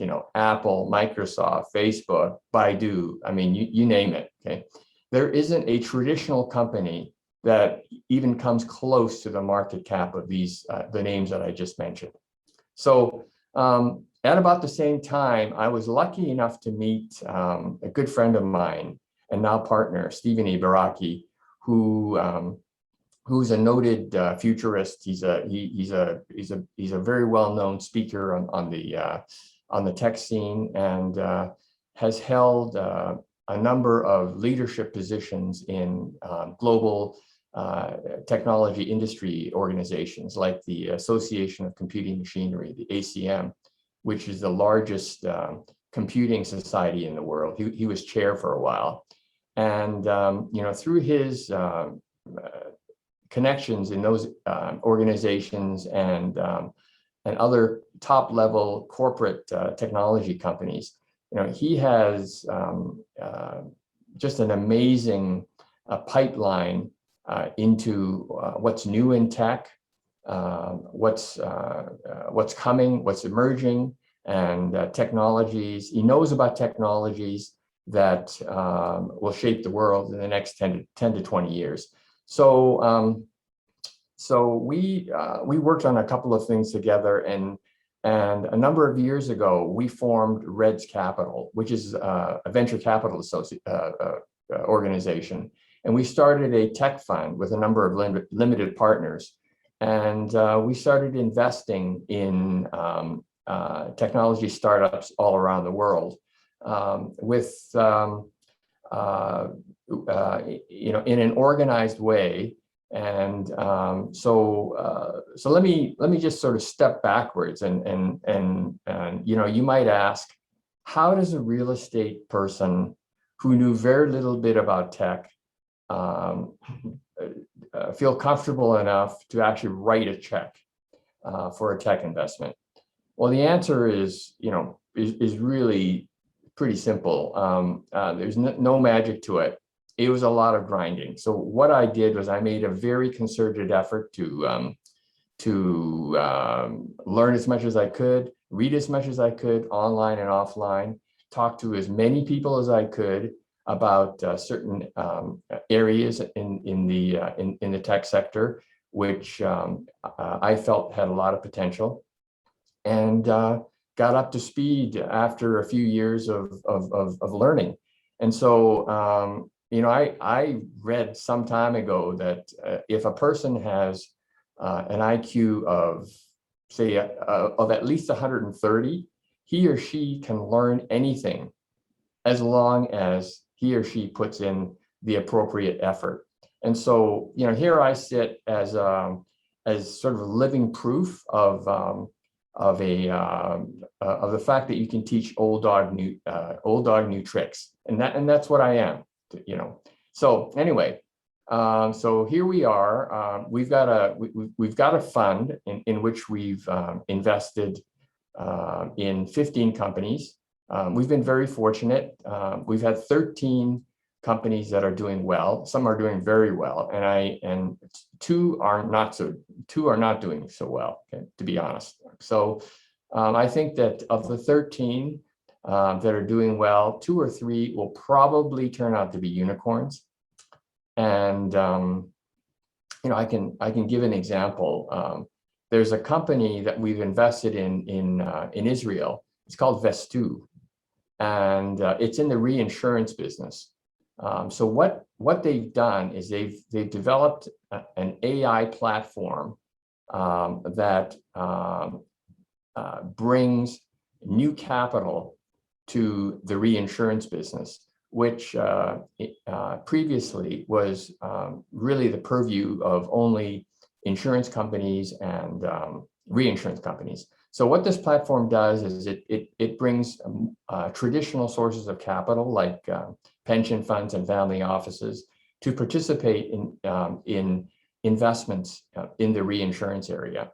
So basically, it's broadened that, greatly increased the market, and so it's done very well. We to give you some numbers, we invested at a $4.3 million valuation about a year and a half ago, and they just completed a round of financing at 40. So it's about 9 times what we put our money in at.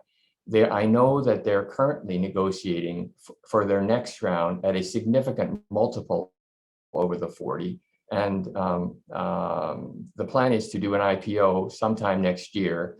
And I know they're working with a couple of big underwriters to do an IPO, which I believe will be it'll be a big number, maybe north of $1 billion. So if we do the numbers, our initial investment will probably return 50 to 60x, which is something that you can't do in real estate, no matter how good you are. Okay, so and that's sort of what illustrates the difference between tech and real estate. I mean, real estate is a very local business, whereas tech is the right technology is can be globally scalable, and as a result, there's far greater potential. So what does that mean for us going forward? As a family office, we will continue to invest in real estate. We will continue to develop real estate, but our focus increasingly will be a very heavy technology focused. And so we intend to do another fund next year, a much bigger fund, in which we will continue our work in the tech sector, because we now have a system. We have partners that work well with each other, and we're going to do another fund. We know that we're unique, and our uniqueness actually is due to the fact that we've got this great deal flow, and we've got the ability to sort of separate the wheat from the chaff. We have an insight into emerging technologies that are going to shape the world, and it's our objective to invest in those kinds of things. We've shown we can do it, and so we will continue to do it. Ron, that's a great story. And once you are opening your new fund next year, we'll make sure we'll be there, and hopefully you'll talk about it at our events next year.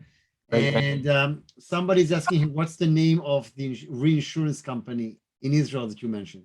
It is not a reinsurance company. It's it is not a reinsurance company. It is a company that has developed a platform to bring money into the reinsurance market. And that company is called Vestoo. It's spelled VESTTOO.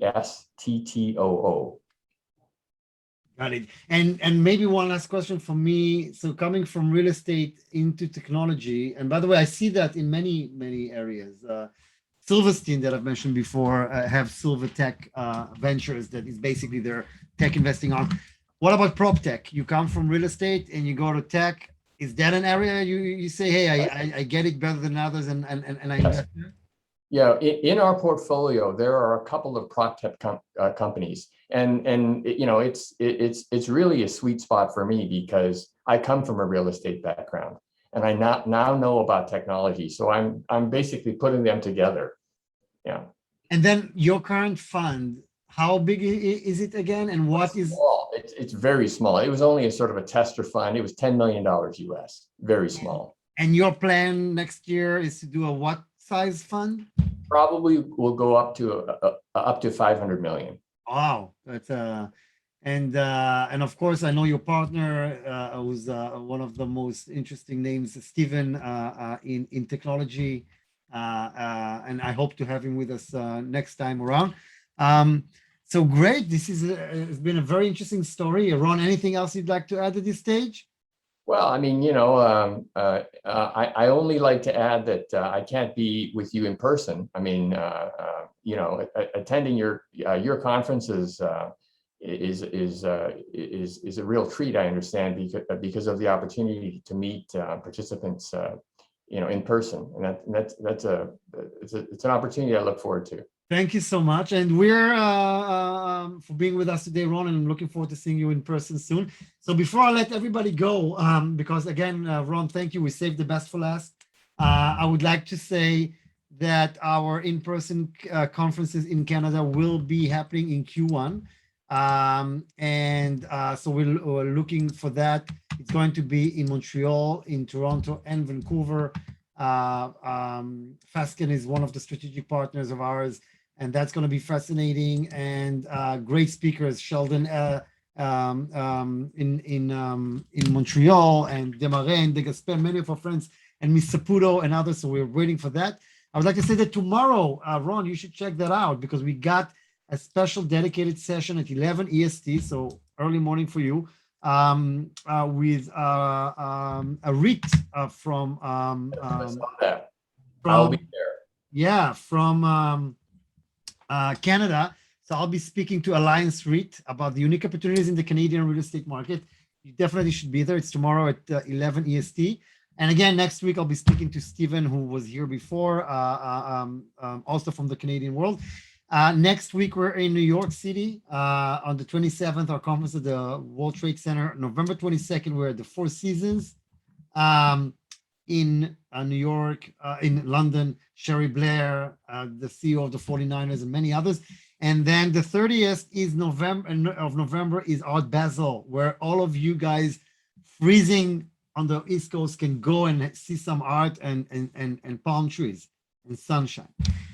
With that, I will let everybody go. And as a big supporter of rock over Celine Dion, which is Canadian, right? I'll leave you with the Canadian rock band you all know and their latest video that you might not be aware of. So thank you very much for being here with us. And I'm looking forward to seeing you all in person.